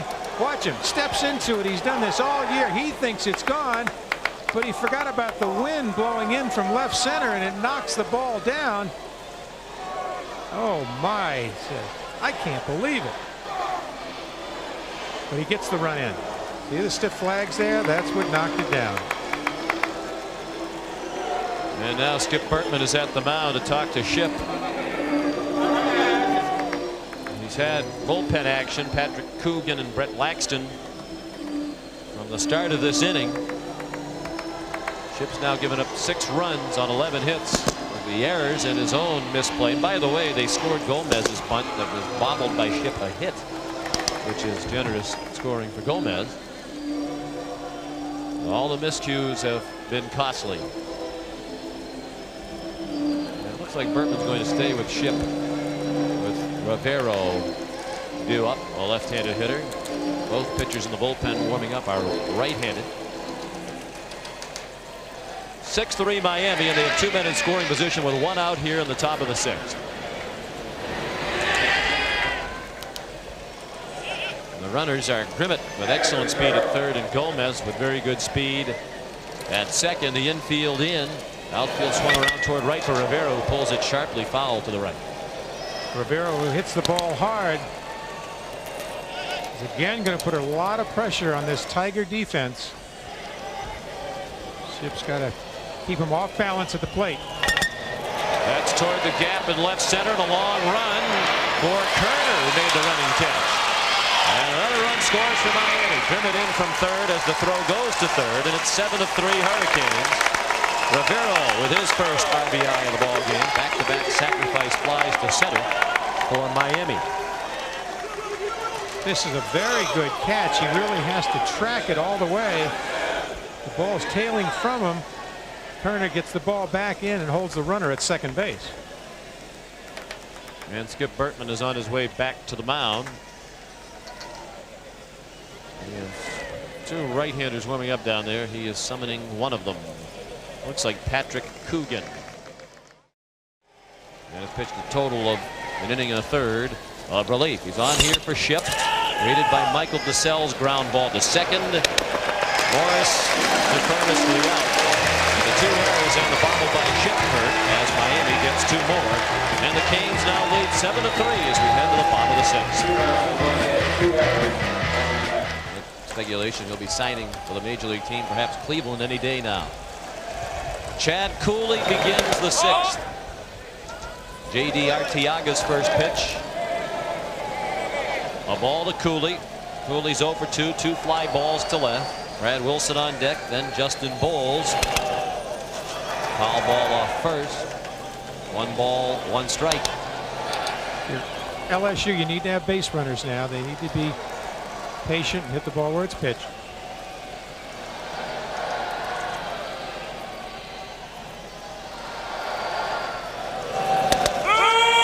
It's on the corner. Excellent pitch. Nice changeup that time by Arteaga. Breeze still blowing across the field from left to right. Not quite as much in as it was earlier. Oh, fine play. Miami's won 2 national championships. Both were in the 80s in 82 and 85, while LSU has won its 2 national titles in this decade in 91 and 93. Both national championship games they defeated Wichita State. 6-3 in 1991 was the final. 8-0 in 93. Arteaga now at exactly 100 pitches, and there is action in the bullpen. Lázaro Gutierrez, a left-hander, and Alan Westfall, a right-hander, warming up. Ordinarily, Westfall is a setup man, 7th, 8th inning type of guy. But Jim Morris said yesterday we could see him earlier than that in this 1 game for it all situation. Brad Wilson having a lot of difficulty against Arteaga. Wilson, who is a good hitter, the DH for the Tigers, struck out twice so far this game. They'll try to pitch him away. He got jammed and checked his swing and popped it up, and caught by Burrell in foul territory. Quickly 2 down. 7-3 Miami. We're in the bottom of the 6th. Arteaga riding a 12-game win streak. Longest by a Miami pitcher since Oscar Munoz won 14 in a row back in 1990. J.D. Arteaga 32-5 in his career entering this game and leading by 4 runs in the 6th inning of the national championship game today. Sean, don't you like the socks on Bo? That's a good throwback player right there. You can see the stockings. You don't see that very often. No. Pants all the way down into the shoes almost. You know, and I think there's an advantage, believe it or not, in the strike zone when your pants are up that high and there's a kind of a dark line. He's hit that one well. Down the right field line, just foul. So another close play along the line that doesn't work out for LSU. Testing those line umpires. That's always a tough call when that ball is curving. Let's take a look at it here. You usually see the ball go in front of the pole. It was obvious to the umpire it did. Hook foul.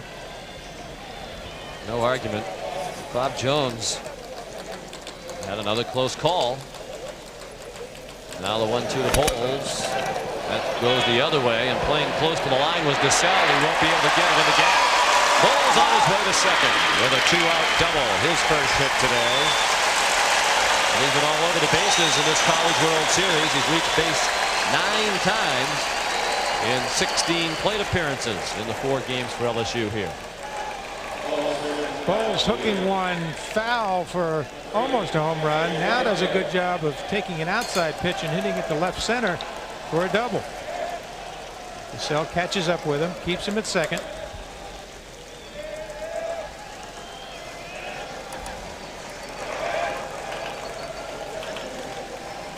Bowles at second with 2 outs. 7-3 Miami in the 6th. Here's Tim Lanier, who walked and scored in the 3rd. Singled to left and stole second. Was stranded in the 4th. LSU needs a run here, and they need to get back on the board. Ball low. Arteaga will get tougher and tougher as they get more and more anxious for runs. That's the way he works. The harder you want it, the slower he'll throw. His last start was 6 days ago against Alabama. He got the win in that ball game as he went 7 innings. He's well rested. He's pitched into the 6th today. That's on the ground, the 2nd, and gobbled up by Gomez to end the inning. Heading to 7th, the national championship game in Omaha. The Hurricanes lead by 4. Feels like a penthouse now compared to the well, I won't say it. T.R. Marcinzik, the leadoff batter for Miami in the 7th against the reliever Patrick Coogan, who came on last inning and threw 1 pitch to get a ground out that ended the inning. Marcinzik turned a bunt and took a ball inside. He's 1 for 3, all of his at bats against the starter Ship.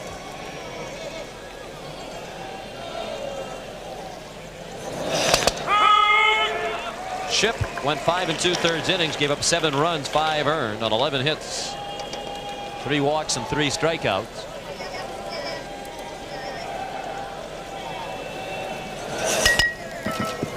A bunt, foul off third.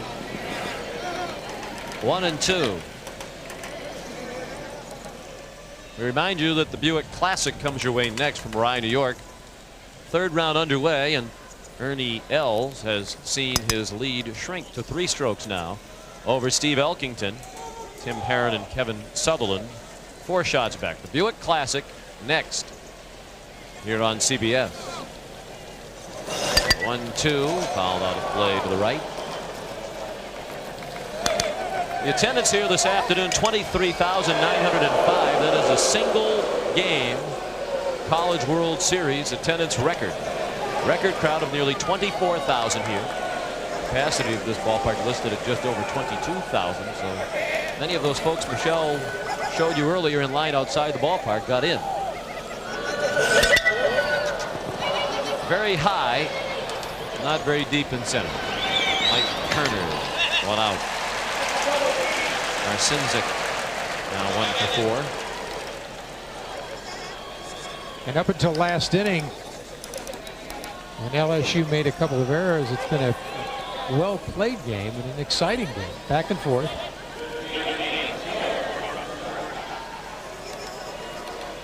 Coogan, the relief pitcher, one of 6 players in the baseball program at LSU, came out of Catholic High School in Baton Rouge. Pitching now to Alex Cora. The ball low. They're in tight at the corners for Alex. Had another good day. A double to right field in the 4th, and that controversial 2-run triple that Cooley couldn't squeeze on the diving catch in the 5th. That broke the 3-3 tie. Made it 5-3, and Miami scored 2 unearned runs in the 6th. And Coogan in the 90s now with that fastball. He can get up to 92, 93. Comes right over the top. Good live arm. You could say Coogan is not bluffing. That's right. And there's 91 on the outside corner. 91 and painted the black that time. If he continues to do that, it'll be very tough for Miami to hit him hard. Torres hit the ball to all fields today. And he bunts with 2 strikes. A pretty good bunt. Coogan got it there. Nice play. 2 down. Cora trying to bunt his way on with 2 strikes, and it was a decent bunt, but Coogan made a fine play. Look at Coogan now. Keeps his curveball down, and Cora with 2 strikes does a good job of deadening the ball. Now if the ball could have been over another 2 or 3 feet towards the third baseline, he would have beaten it out. Barehanded, Coogan fires the first with that 90-mile-an-hour fastball and beats him by a step.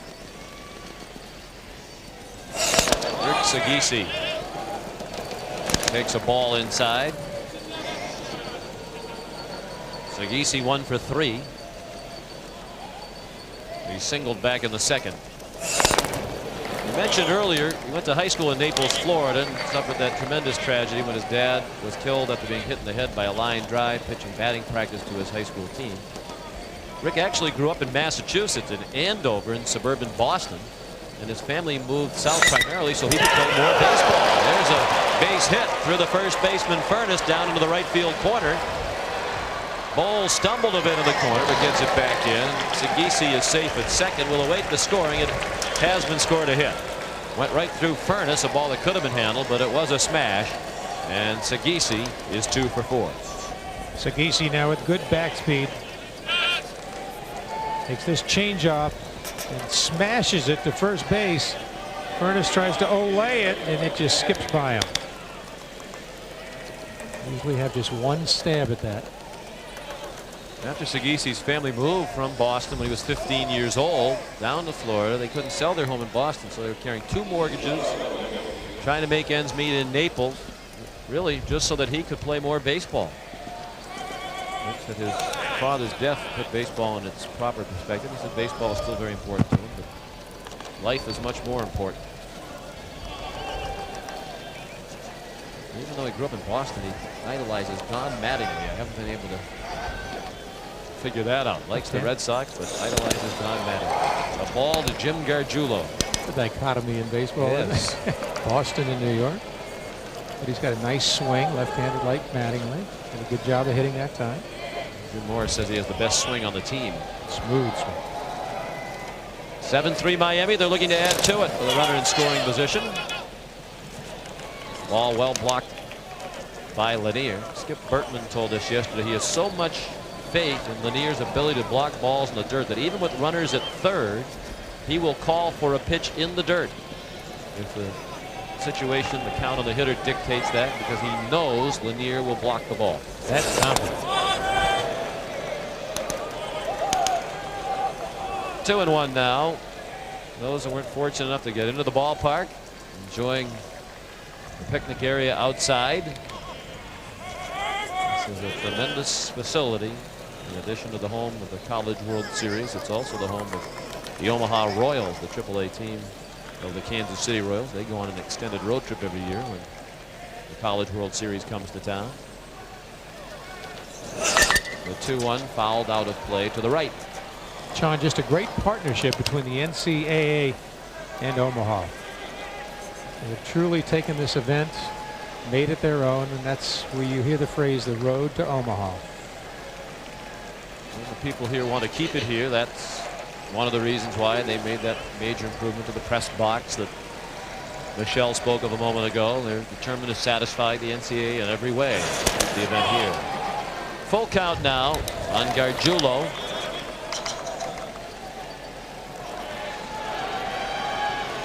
Gargiulo started everything off a couple of innings ago with a bunt on the first pitch. Well, the last inning resulted in an error. First of the 3 misplays in a row. Only 2 of them scored errors against LSU.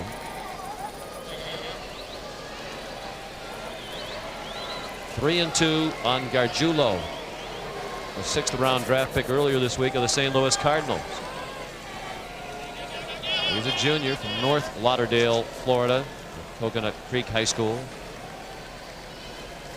Outstanding defensive catcher. As a matter of fact, Turtle Thomas, who coaches the Miami catchers, says he has better throwing velocity at this point in his career than did Charles Johnson, who's gone on to win a Gold Glove in the National League for the Florida Marlins. Down to first. They execute that play cleanly. 3-1. Furnace to Coogan to end the inning. 7th inning stretch for this record-setting crowd in Omaha. Still 7-3 Miami. That could change in a couple of innings. Burrell far and away the nation's leader in batting average, threatening 500, and his team has a 4-run lead in the bottom of the 7th of the national title game. Arteaga still on the mound. JD's first pitch, a strike to Warren Morris. Morris, the number 9 hitter, then Williams and Kerner. Morris today has singled and scored. That was in the 3rd. He struck out swinging in the 4th. He's a junior from Alexandria, Louisiana, a 5th round pick of the Texas Rangers earlier this week. And Skip Bertman will take him and a couple other of his players along with him tomorrow to the U.S. Olympic trials in Millington, Tennessee. Skip told us yesterday Morris is likely to make the team as a second baseman. And Morris, playing after a hamate surgery, finds a way to get it done, just like here. Pulls that toward the gap in right center. Rivero cuts it off, but Morris has a double. That's why this young man is an inspiration to this Tiger team. He's played through adversity. He plays with pain. He's got a nice trigger mechanism at the plate. He's a natural hitter. Now he hits this curveball right where it's pitched. He gets those hands in and gets the head of the bat on the ball and gets a rally going for the Tigers of LSU. 9 hits now for the Tigers. Action in the bullpen for Miami. Alan Westfall, a right-hander, is throwing. Jason Williams, the leadoff batter. He's grounded out, walked, and singled. 7-3 Miami. The Tigers have the lead man on in the 7th. Ball 1 low and inside.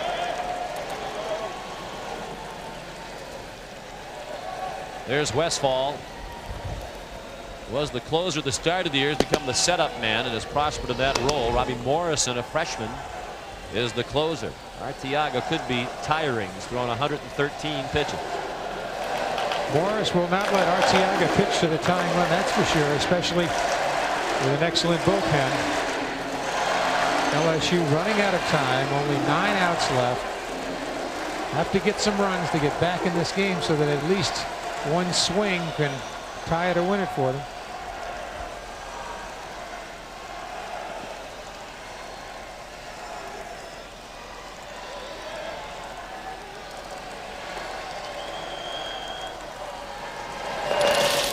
Off-speed pitch blocked by Gargiulo. 2 balls and no strikes. And the Tigers are coming around the big bats in their order. Williams, the leadoff hitter, at the plate. Kerner on deck. And the powerful bats of Dunn and Furnace. to second, right at Rudy Gomez. To Marcinzik for the out. Morris to third on the play.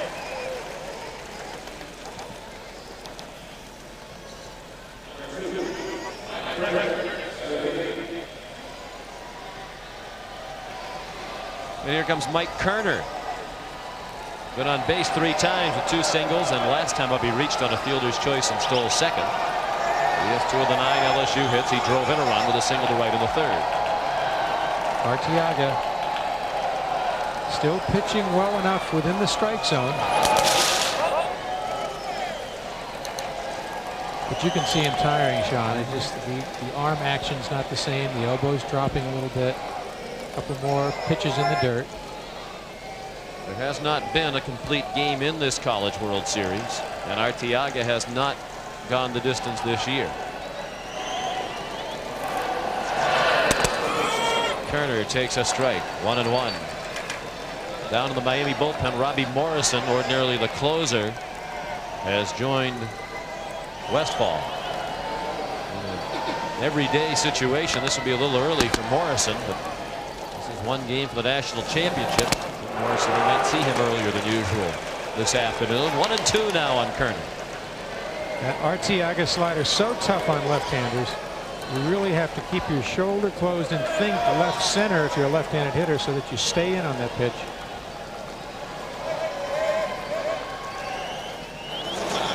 He struck him out. JD thought it was the 3rd out of the inning as he went springing toward the dugout. It's the 2nd out and his 6th strikeout of the afternoon. We said how tough it is on lefties. Arteaga keeps that ball away and he works on the frustration of Kerner again. You got to move up in the box to be able to hit a pitch like this. The Tigers haven't quite adjusted. Good location. I think that's 7 strikeouts for Arteaga. Laser Collazo, the pitching coach, goes to the mound. With Miami leading 7-3 with 2 outs in the LSU 7th, and the Tigers have a man at 3rd. And Nate Dunn coming to the plate. Arteaga told us yesterday that LSU was the best hitting team he's faced this year, and that's quite a statement. He mentioned Cal State Fullerton and Alabama as some of the other outstanding hitting teams. He thought this LSU team would present the biggest challenge that he had faced this year. He's faced a lot of challenges. Was on 2 state championship teams in high school at Westminster and Miami, and one of those teams was selected as the national champion. He's pitching in a College World Series for the 3rd straight year, and he's working now to Nathan Dunn, a junior from Pell City, Alabama. It's a ground ball down the 3rd. Burl alone. Could come up with it. Morris scores. That's the first key mistake made by Miami. The Tigers have made several. Now the Hurricanes return a favor. We talked about the pressure of this game. All you have to do is put it in play and then hope something happens. And I don't think Burl really caught this ball in the web. Caught it more in the palm of his glove and then tried to rush it. Goes into the dirt. Marcinzik cannot dig it out. Plenty of time. Got it back in the palm. Could not come up with it. The ball kicked up out of the dirt. Now the key to digging a ball out of the dirt is starting low and coming up high as a right-handed first baseman, Sean. What you want to do is you have to know the texture of the dirt. This dirt is hard, so it's going to kick up higher. A lot of infields, like you know, are putting it dug up and it'll be soft. So he didn't anticipate that high kick on the throw. Eddie Furness had a very bad looking swing for strike 1. Now the tying runs in the on deck circle for LSU. Furness 1 for 3 with an RBI single to center in the 3rd. This was not his best swing of the year. Furness confused throughout most of today, guessing wrong against Arteaga. In the dirt. Nice block by Gargiulo. The error was charged to Burl, his 21st of the year to lead the team, and his 3rd here at the College World Series. And it's the first error committed today by Miami. LSU in scoring that run. They want to stay close enough for the big swing to let that power make the difference.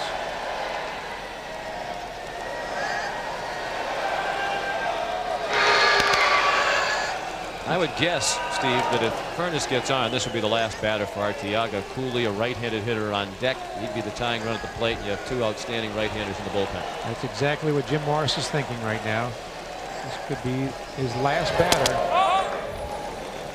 But Furness so uncomfortable against Arteaga today. And you know, it's still amazing that that happens. A left-handed hitter so uncomfortable against a left-handed pitcher. You see that more often than a righty against a righty. I always say it's tougher to pick the ball up. Ball 3 to Furness. In addition to being the Southeastern Conference Player of the Year this season, also an excellent student. 3.7 in pre-med. Member of the SEC Academic Honor Roll. His father is a doctor. Nacogdoches, Texas, a sophomore. He takes the 3-1 for strike 2. Now a full count with 2 outs, and Dunn will be running with the pitch. Arteaga always comes in when he's behind in the count. That time a good slider to hit. Furness guessing wrong. He's got to be aggressive now. Payoff with the runner down the right field line. Over to Plant Rivero. Dunn in the third, and he'll be held. He runs through the start sign, and he scores. Gargiulo left the plate and started up the third base line, not thinking there was going to be a play at the plate. He saw the stop sign apparently from the third base coach Bianco, which Dunn ran right through the score to make it 7-5. Big mistake by the Hurricanes that time. A little bobble down the right field line, and then the inability to hit the cutoff man cleanly. I really think LSU stopped him and then sent him. Take a look at the runner. See, he's slowing down, and he makes his own decision. Never looks at the coach. Ran right through the stop sign. You see that Gargiulo was not standing at the plate. He started running up the third baseline. Mental mistakes will either win or lose this game. New pitcher for Miami. Robbie Morrison on the mound with a tying run at the plate when we come back. It was scored a single for Furness and no RBI. An error charge to the right fielder Rivero on that throw in from the outfield. So 2 errors in the inning committed by Miami. And the first is the one that really hurt. They should have been out of the inning unscathed. Both runs in this inning unearned for LSU. Each team has made 2 errors. Chad Cooley, the tying run at the plate, facing the reliever, freshman Robbie Morrison. Cooley 0 for 3 today. That's flying to center and left and bounced to third. He's now 5 for 15 at the College World Series. That's a try to left the base hit. Gasol over toward the line to play it. Furness stops at second. Tying run at first. Now the go-ahead run will come to the plate for LSU. We talked about Skip Berman talking about he needed a breakout game. Well, we can sense it here. LSU finally breaking out of their slump by hitting line drives. Take a look at this pitch. No curveball hanging. Cooley lines it to left. Can't keep that ball up. He's lucky he kept it in the ballpark. I've always said it takes a while to get adjusted to a mound. That ball was definitely a hanger. Morrison, one of the best closers in the country, facing Brad Wilson, who's 0 for 3 against the lefty Arteaga. Now facing the right-handed freshman Morrison. Ball 1 low away. I'm Brad Wilson. I'm saying to myself, boy, that left-hander was tough. I struck out twice, but now I got a right-hander. This is just what I want to break out now. He's got to come into me. Morrison selected to all 3 All-America teams this year as a freshman. He's from Loxahatchee, Florida. Breaking ball, borderline strike, inside corner.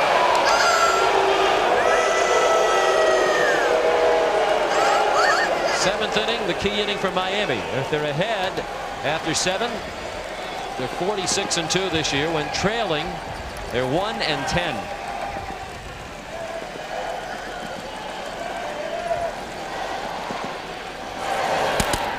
Morrison and Westfall, the big reasons why they're so great at protecting those late inning leads.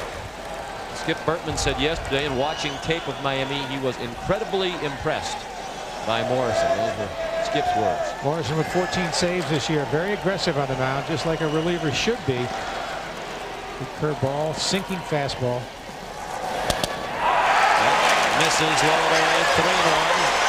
He's in danger of putting the go-ahead run on base, moving the tying run into scoring position.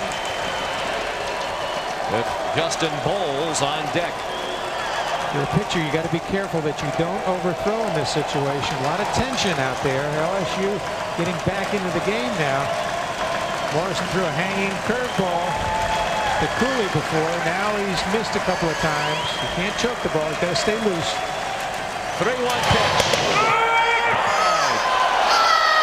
Jim Morris said yesterday the breaking ball is Morrison's best pitch. And when you consider he has a 94-mile-an-hour fastball, that's a statement. Wilson's got to be ready here, and he thinks it's low, and it looks like it could have been, but the umpire says strike two. Full count now with 2 out. The runners will be going.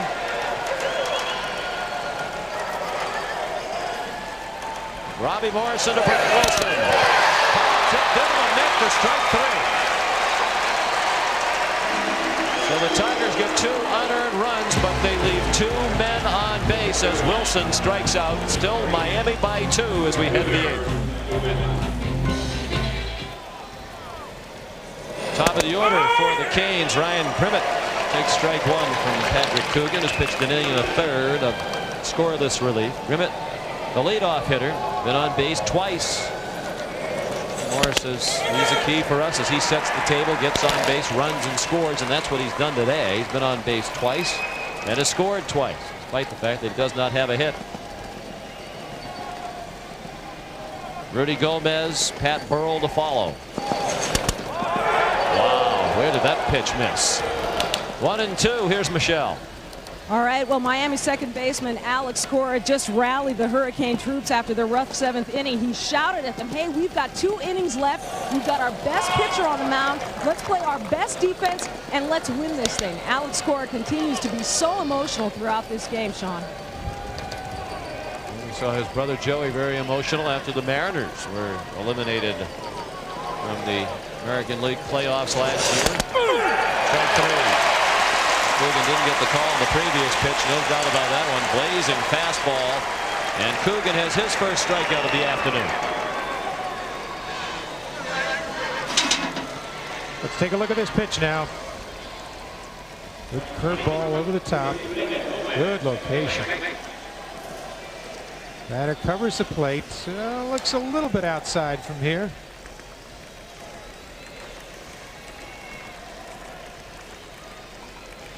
Miami leads by 2 in the 8th inning. 1 out of the bases empty. Rudy Gomez lifts the first pitch to right, and Justin Bowles is there.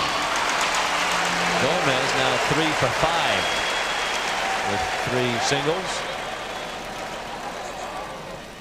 Sean, got a nice fax from Rod Dato, of course, the all-time championship coach at USC. We had talked earlier about scholarships, and I made the remark that USC one time had unlimited, which I probably said it wrong. They did have 13 at one time. They probably gave a few more full scholarships in. And Rod was kind enough to let us know that never had they had unlimited, and it just seemed that way because they had so many great players. Well, he wishes he had you at the banquet last week. He mentioned one of the regrets of his coaching career is that Steve Garvey didn't go to USC. He managed to win 10 titles without you. Somehow, some way. I said, you just would have asked me. I would have come from that humidity of Tampa to that nice dryness of LA. It's usually part of the process. Usually the coach has to ask before you come. 0-1 is high. 1-1 now on Burrell. Rod Dato knows a lot about winning the championship. USC is 111. Dato 110. He was named the outstanding coach on the 50th anniversary all-time team. Coogan is throwing hard. That was a blistering fastball he just threw past Burrell. Now the 1-2. Breaking ball hammered high in the air, but foul and left.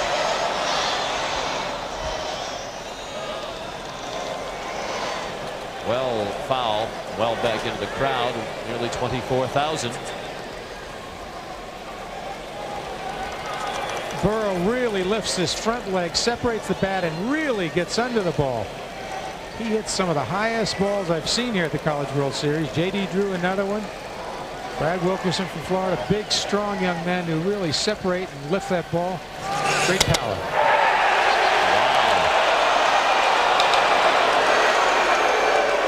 LSU fans really letting the home plate umpire Scott Graham hear it. See where this pitch is. It's over the plate. He probably called it high, but this is all over the plate with a good curveball. Wow. And that pitch is right there. And I think what might have thrown Graham off was the fact that it missed the target actually by quite a margin. The catcher, Lanier, had to move to glove it, but that was right over the heart of the plate. You know, sometimes a pitch can actually fool everybody, and I think that's what happened. You don't like to give Burrell a second chance if you're Coogan. That fastball's high. Full count with 2 outs and the bases empty in the 8th. 7-5 Miami. An umpire doesn't like to see a pitcher start to run off the field. Not that he'll hold it against him, but they like him to stay on the mound while they call it. Oh, that's a line foul. Look out. There's the ground crew lounging down there. And they had their siesta interrupted. I like this confrontation between Coogan and Burrell. One's going to throw it hard, the other's going to swing hard. And it's a fly ball to right. Justin Ball with the catch. Coogan to the third, scoreless innings. Still Miami 7 and LSU 5. Tim Lanier on deck, then Warren Morris. Morrison's first pitch, a ball outside. You can see the velocity from Morrison from behind the plate. A little movement on the ball. He gets it up in the low 90s. Usually that's line in the left center, a base hit. Bowles has 2 hits today, and Lanier comes to the plate representing the tying run for LSU.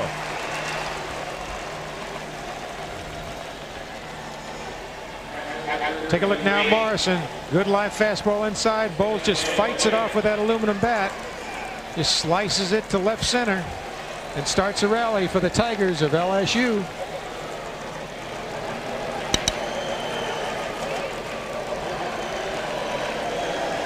We talked about LSU wanting to get back in a situation where one swing will break the game open for them. One swing could tie now as Lanier stands in. The captain has walked, singled, and bounced out. He scored after walking to open the 3rd. He stole a base after singling to left in the 4th. A couple of big home runs in the opening game for Lanier. All in the dirt. 2-0. You and I have both seen it sometimes in a classic series like this where somebody you don't really expect to be the key hitter turns out to be somebody like Lanier.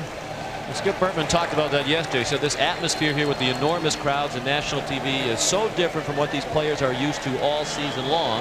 Some players thrive under it, excel under it. Others have a problem with it. Lanier is one of those who has raised his game under the spotlight of the College World Series. And he's ahead of the count here, 3-0. What happens when you're a leader? You want to be in key situations. You want to make the difference. You want to lead your team. And that's Lanier's personality and philosophy. They appear to be taking all the way. Lanier, another of the outstanding students on the LSU team, 3.6 GPA in kinesiology. He's been on the SEC academic honor roll 3 straight years. Bertman calls him the best defensive catcher I've ever coached. And he takes strike 2, full count now. Action again in the Miami pen. The right-hander is Alan Westfall. The lefty, Lázaro Gutierrez, who usually comes in to get 1 or 2 left-handed hitters out. Situational left-hander. Payoff pitch with the runner going. It's ball 4.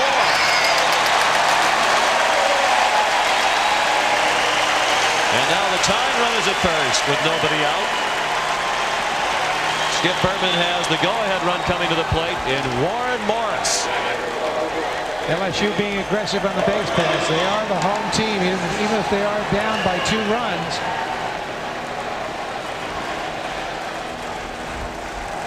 Now the go-ahead run is at the plate. As we mentioned at the top of the telecast, Morris really the key man for LSU. Their record unblemished 21-0 this year when he is in the starting lineup. He's only the number 9 hitter because of the hand injury. Likely to be on the U.S. Olympic team in Atlanta this summer, which will be coached by his coach at LSU, Skip Bertman. And the Canes are expecting him to bunt, try to get that tying run into scoring position. They're tight at the corners. Jason Williams is on deck. 7-5 Miami with nobody out and 2 men on in the LSU 8th. Lots of pressure on the Miami defense now.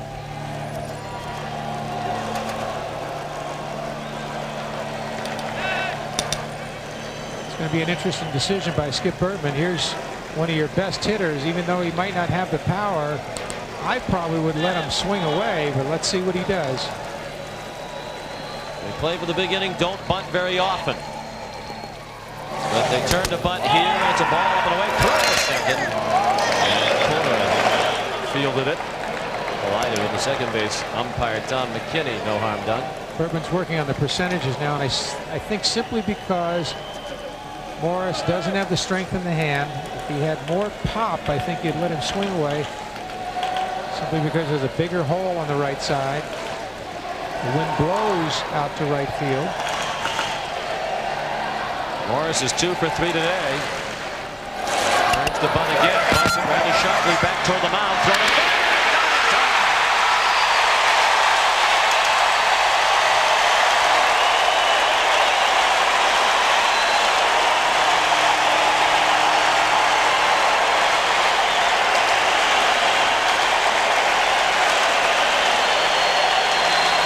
Sees it falling apart even on this bunt that's hit relatively hard.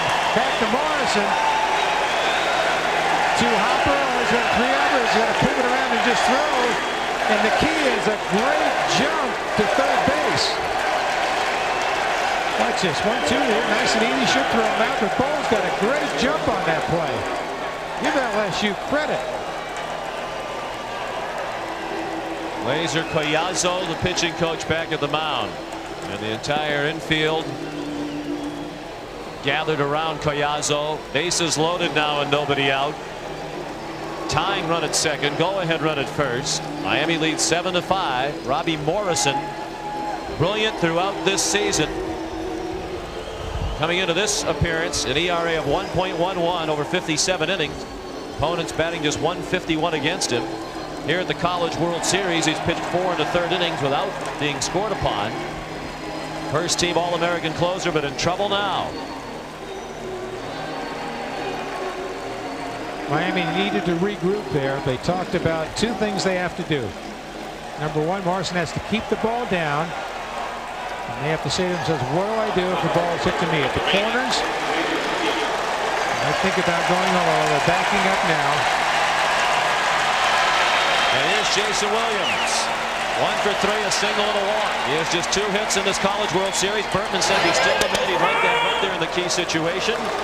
And here he is. Good RBI man for the Tigers of LSU.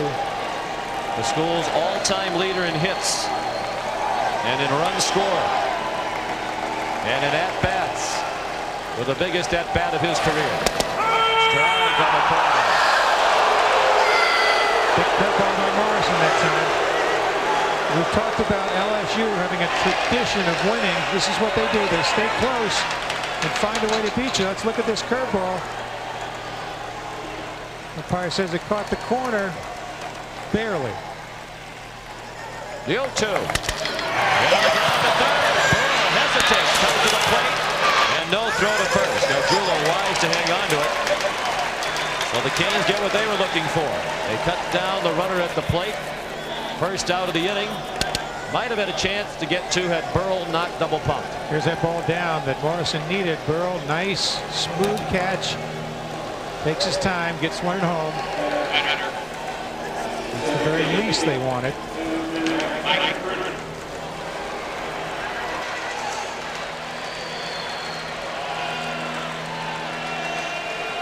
Now Mike Kerner. The tying run still at second. Go ahead, run at first. Bases loaded and 1 out. Kerner 2 for 3, 2 for 4. 2 singles, an RBI and a run scored. He's stolen a base today. He looked at ball 1.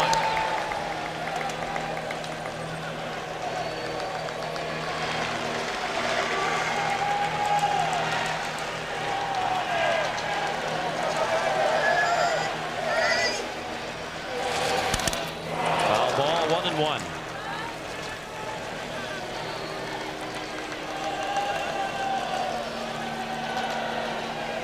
Rally caps in evidence on some in the LSU dugout.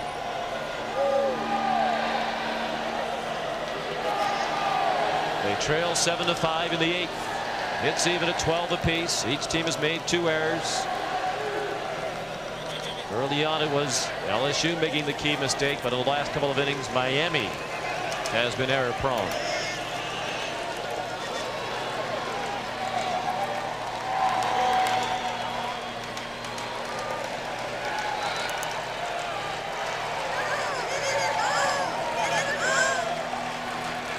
The 1-1 pitch. Into the air. Runners are tagging. Here comes Lanier to the plate. DeSal's throw is up the first baseline. It's a 1-run game, 7-6. LSU now back to within 1 run.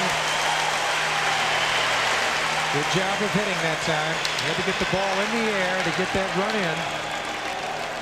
Good job by Kerner.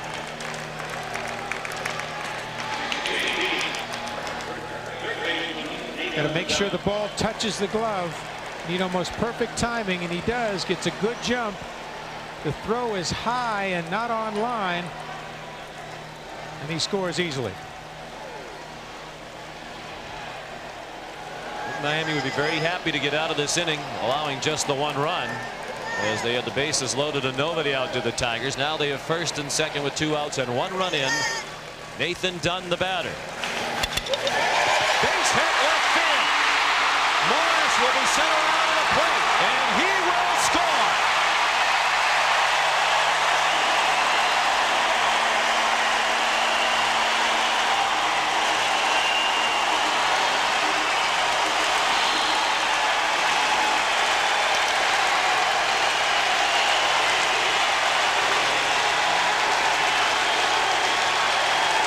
We talked about LSU's great tradition in the clutch.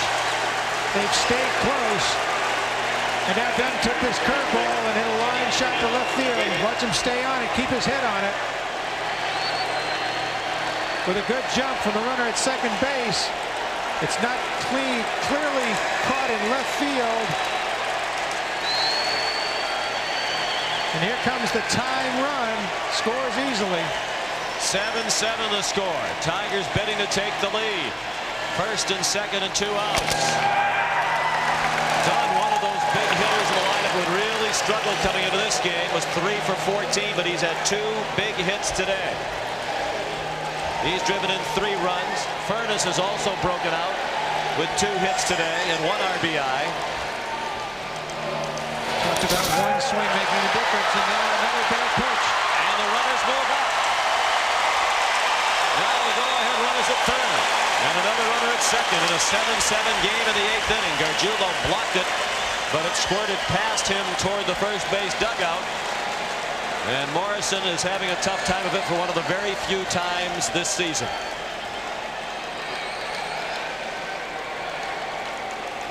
Watch the pitch now as it gets down in the dirt. Gargiulo goes over, gets in front of it, but it kicks off him and allows the runners to go to second and third. Wild pitch. Charge to Morrison. The reason that happens is with a curveball, there's much more spin on the ball and has a tendency to kick instead of a fastball just hitting and skipping straight in. Now the key confrontation between the SEC Player of the Year, Furness, and the All-American first-teamer Morrison. And Miami elects to bypass that confrontation. They'll load the bases and get to the right-handed hitting Chad Cooley on deck.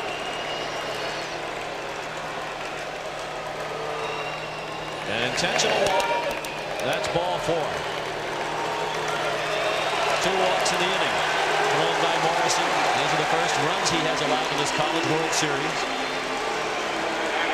Runner at second base is done, and Mike Bianco, the third base coach, wants to make sure there aren't any more problems on the base paths today for the LSU Tigers. 7-7 the score. The hits 13-12 in favor of LSU. Each team with 2 errors. Now Chad Cooley with a chance to put the Tigers on top. He's 1 for 4, singled as the first man to face Morrison when Robbie entered the game last inning.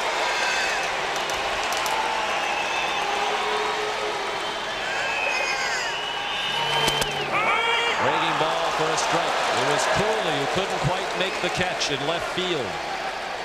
Back in the 5th inning on the ball hit by Cora. Play that broke the 3-3 tie, gave Miami the 5-3 lead. They've held the lead since then until this inning. Fastball outside, 1-1. Julo trying to frame that pitch. Morrison will try to pitch Cooley away. With an open stance, he's trying to hit the outside half of that plate. Cooley, a senior, playing in his last game for LSU, pops it up in shallow center.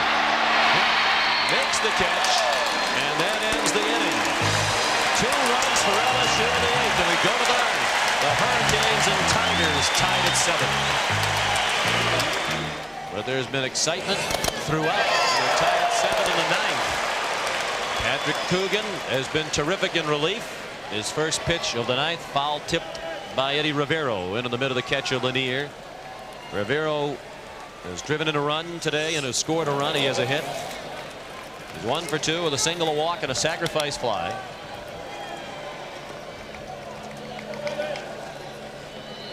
Middle third of the order coming up for Miami. Rivero, DeSalle, and Marcinzik.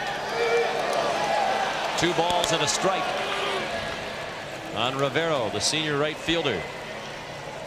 With LSU's rally and now tying the score, they put the pressure on Miami because LSU is the home team. In the air in center field, still retreating Kerner.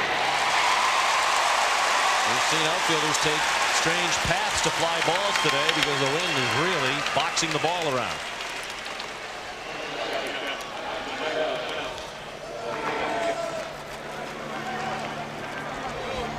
Coogan's been terrific in relief. 2 2/3 innings. Only allowed 1 base runner on 1 hit. A double by Sagisi in the 7th. Since then, he's retired 5 in a row. He'll work next to Michael DeSalle, who's 2 for 3. He's driven in 3 of the 7 runs today for Miami with a 2-run single in the 1st and a sacrifice fly in the 5th.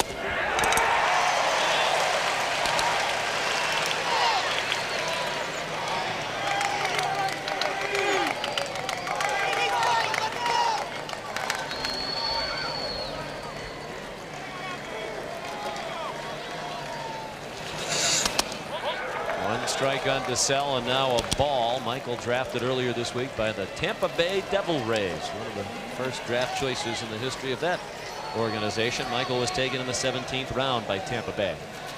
Coogan's got to be careful. DeSalle's hit the ball well today and hit the ball out of the ballpark. Kevin Shipp, who was the starter today for LSU, went 5 2/3 innings. Left with his team trailing 7-3. The Tigers have bounced back with 2 in the 7th and 2 in the 8th to tie it at 7. We're in the 9th. Out of play to the left. The foul ball from DeSalle.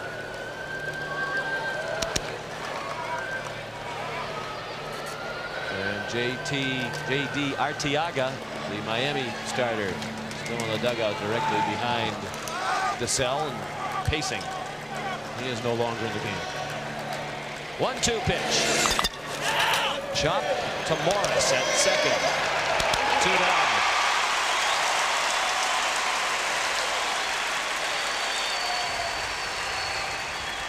No action in the bullpen for Miami, so in all likelihood it'll be Morrison to come back out for the 9th.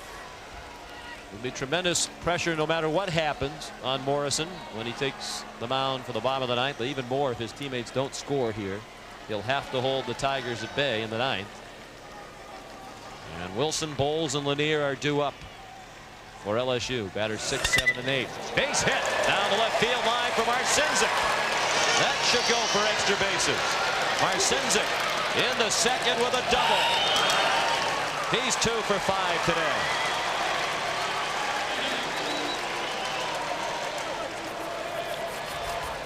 Marcinzik, who started slow today, has really started to swing the bat well. And now he takes this curveball, a low curveball, and hooks it just inside the bag for a double. Really turned on that ball, got the head of the bat on it. It's an outfielder. You got to make sure this ball doesn't get by you. That's why he plays it in front of him. Cooley. Alex Cora, left-handed hitter, due up. And Skip Bertman is on his way to the mound. He does have Eddie Arnold, the left-hander, warming up in the bullpen. Arnold is a first-team All-American this year. We saw earlier when we showed you the graphic of the Baseball America first-team All-America squad. 7-7 the score, and the line scores are identical. That seems fitting, given how closely contested this game has been.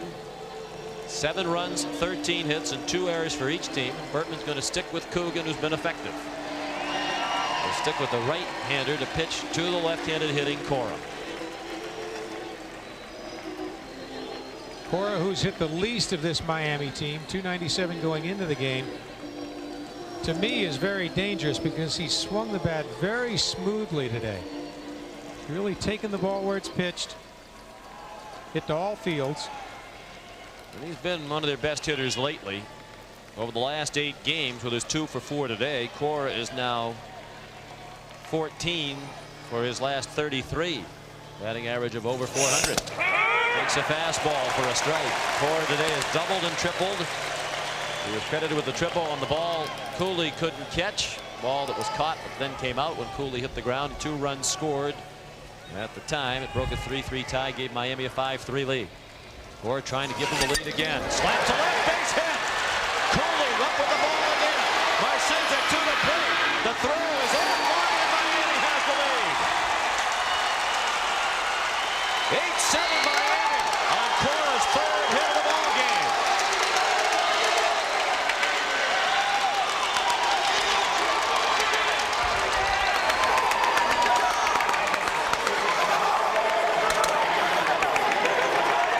We said Cora had hit the ball where it was pitched all day long, and he does it again. A fastball away. And this throw would have had a chance if it was on line, but it's wide. Miami goes ahead.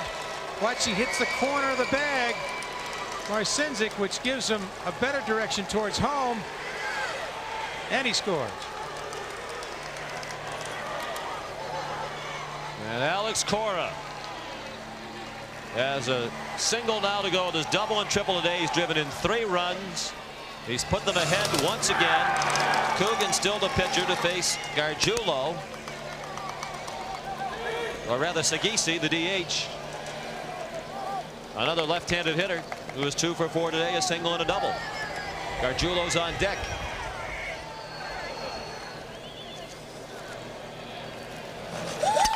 To center field. Kerner, but Miami gets a run on 2 hits after the first 2 men of the inning have been retired. Bottom of the 9th upcoming. Does LSU have one more comeback left? We'll find out after this. And Skip Bertman needs one more big inning out of his team. Cain's ready to celebrate, but also they understand what a tenuous lead this is against a team like the Tigers, who have scored 2 runs in each of the last 2 innings. Brad Wilson, 0 for 4, struck out 3 times today. He's 1 for 16 in the College World Series, but that will make up for all of those periods of failure. Down the line, and he's going to try for 2. Rivero's throw, not in time. He did not leave the bag. It's a double.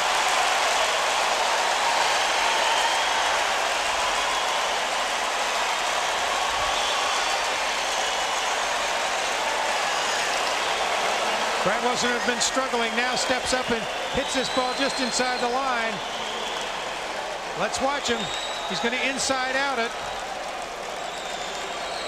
And he's going to be taken off. He says, I'm going for 2. He's pumping hard. Let's take a look at the tag. Let's see what happens. Does he come off the bag? Umpire says no. Very well umpired game. Tom McKinney at perfect position. Now Justin Bowles, the senior from Lake Jackson, Texas. Chance to win the College World Series with one swing. Bowles today 2 for 4. Hits in each of his last 2 at-bats. A double to left center in the 6th. A single to left center in the 8th. Even with the 2 hits to left center, they play him around to the right side of the diamond. They play him the pull. Just turned to bunt and pushed it foul. Bowles, the number 7 hitter. Tim Lanier is on deck. Sean, I don't think any of us thought that LSU would go down quietly. This is a great tradition. They never give up. They're winners. Haven't played that well throughout the College World Series and still won 3 games. Steve, you surprised by the bunt? And this is a big ball team. Obviously, you have to stay alive in the national championship game, and you absolutely need to get this run in. But you have a left-handed pull hitter ordinarily up there in Bowles. You already have the run in scoring position. Well, I think this is the way Skip Bertman plays the game. He wants to get the runner over, then you load up the bases, and a lot of things can happen then. See if he stays with the bunt. He does not. A ball low. I mentioned earlier they'd only sacrificed 19 times the whole year coming into this ball game. What Skip does is he'll let them take 1 shot at it, and if they don't execute, then he'll say to himself, okay, I've got the infield in, there's a big hole on the right side. Give a shot at that. Bowles is a home run threat, has 22. Second in the SEC this year. That's a ball down to first. Great stop by Marcinzik. But it gets the runner to third. The ground ball to first. Tying run at third with 1 out. And an outstanding play by Marcinzik to keep the winning run off base for LSU. Now this is a ball that's down. Bowles, who has good back control, hits it hard, and TR makes a great stop. Look at that stop by that first baseman. Let's take a look at this angle. Here we go. Hits a 1-hop shot. He stabs it, checks the runner, and gets the out.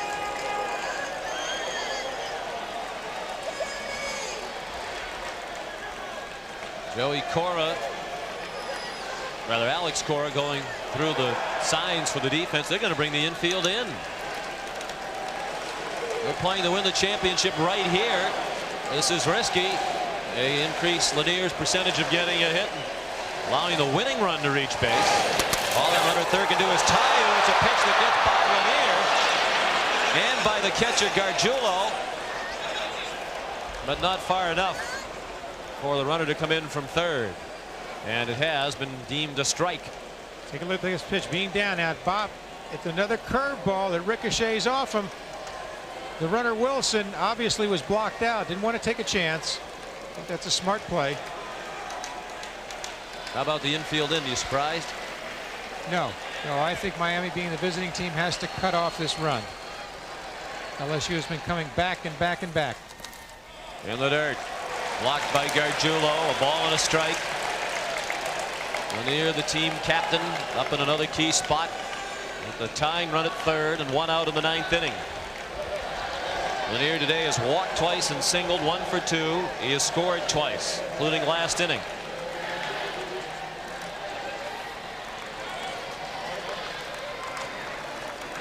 Time call. Morrison has pitched 2 2/3 innings of relief now. We talked about Lanier and how he's come through throughout this whole College World Series. About how much of a leader is, how he wants to be up in crucial situations. Outside and low, 2 balls and a strike. And Warren Morris is on deck.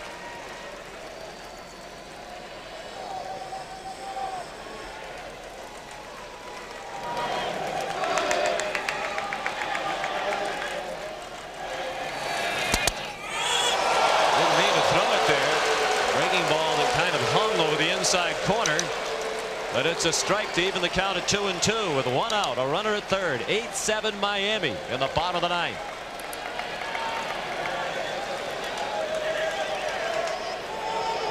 Robbie Morrison, the freshman. The 2-2 pitch. Fastball just outside, and Morrison barked in the direction of home plate as that call didn't go his way. Tough pitch to take by Lanier. That ball seems to be on the outside corner. He tries to frame it back.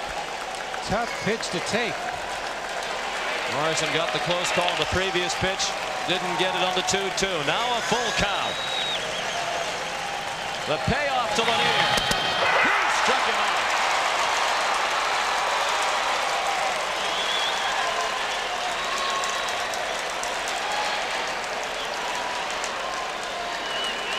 This is going to be a great curveball in a crucial situation.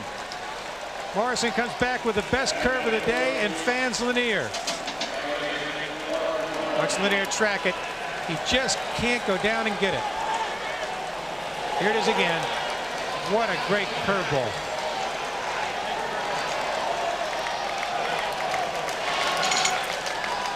Now Warren Morris.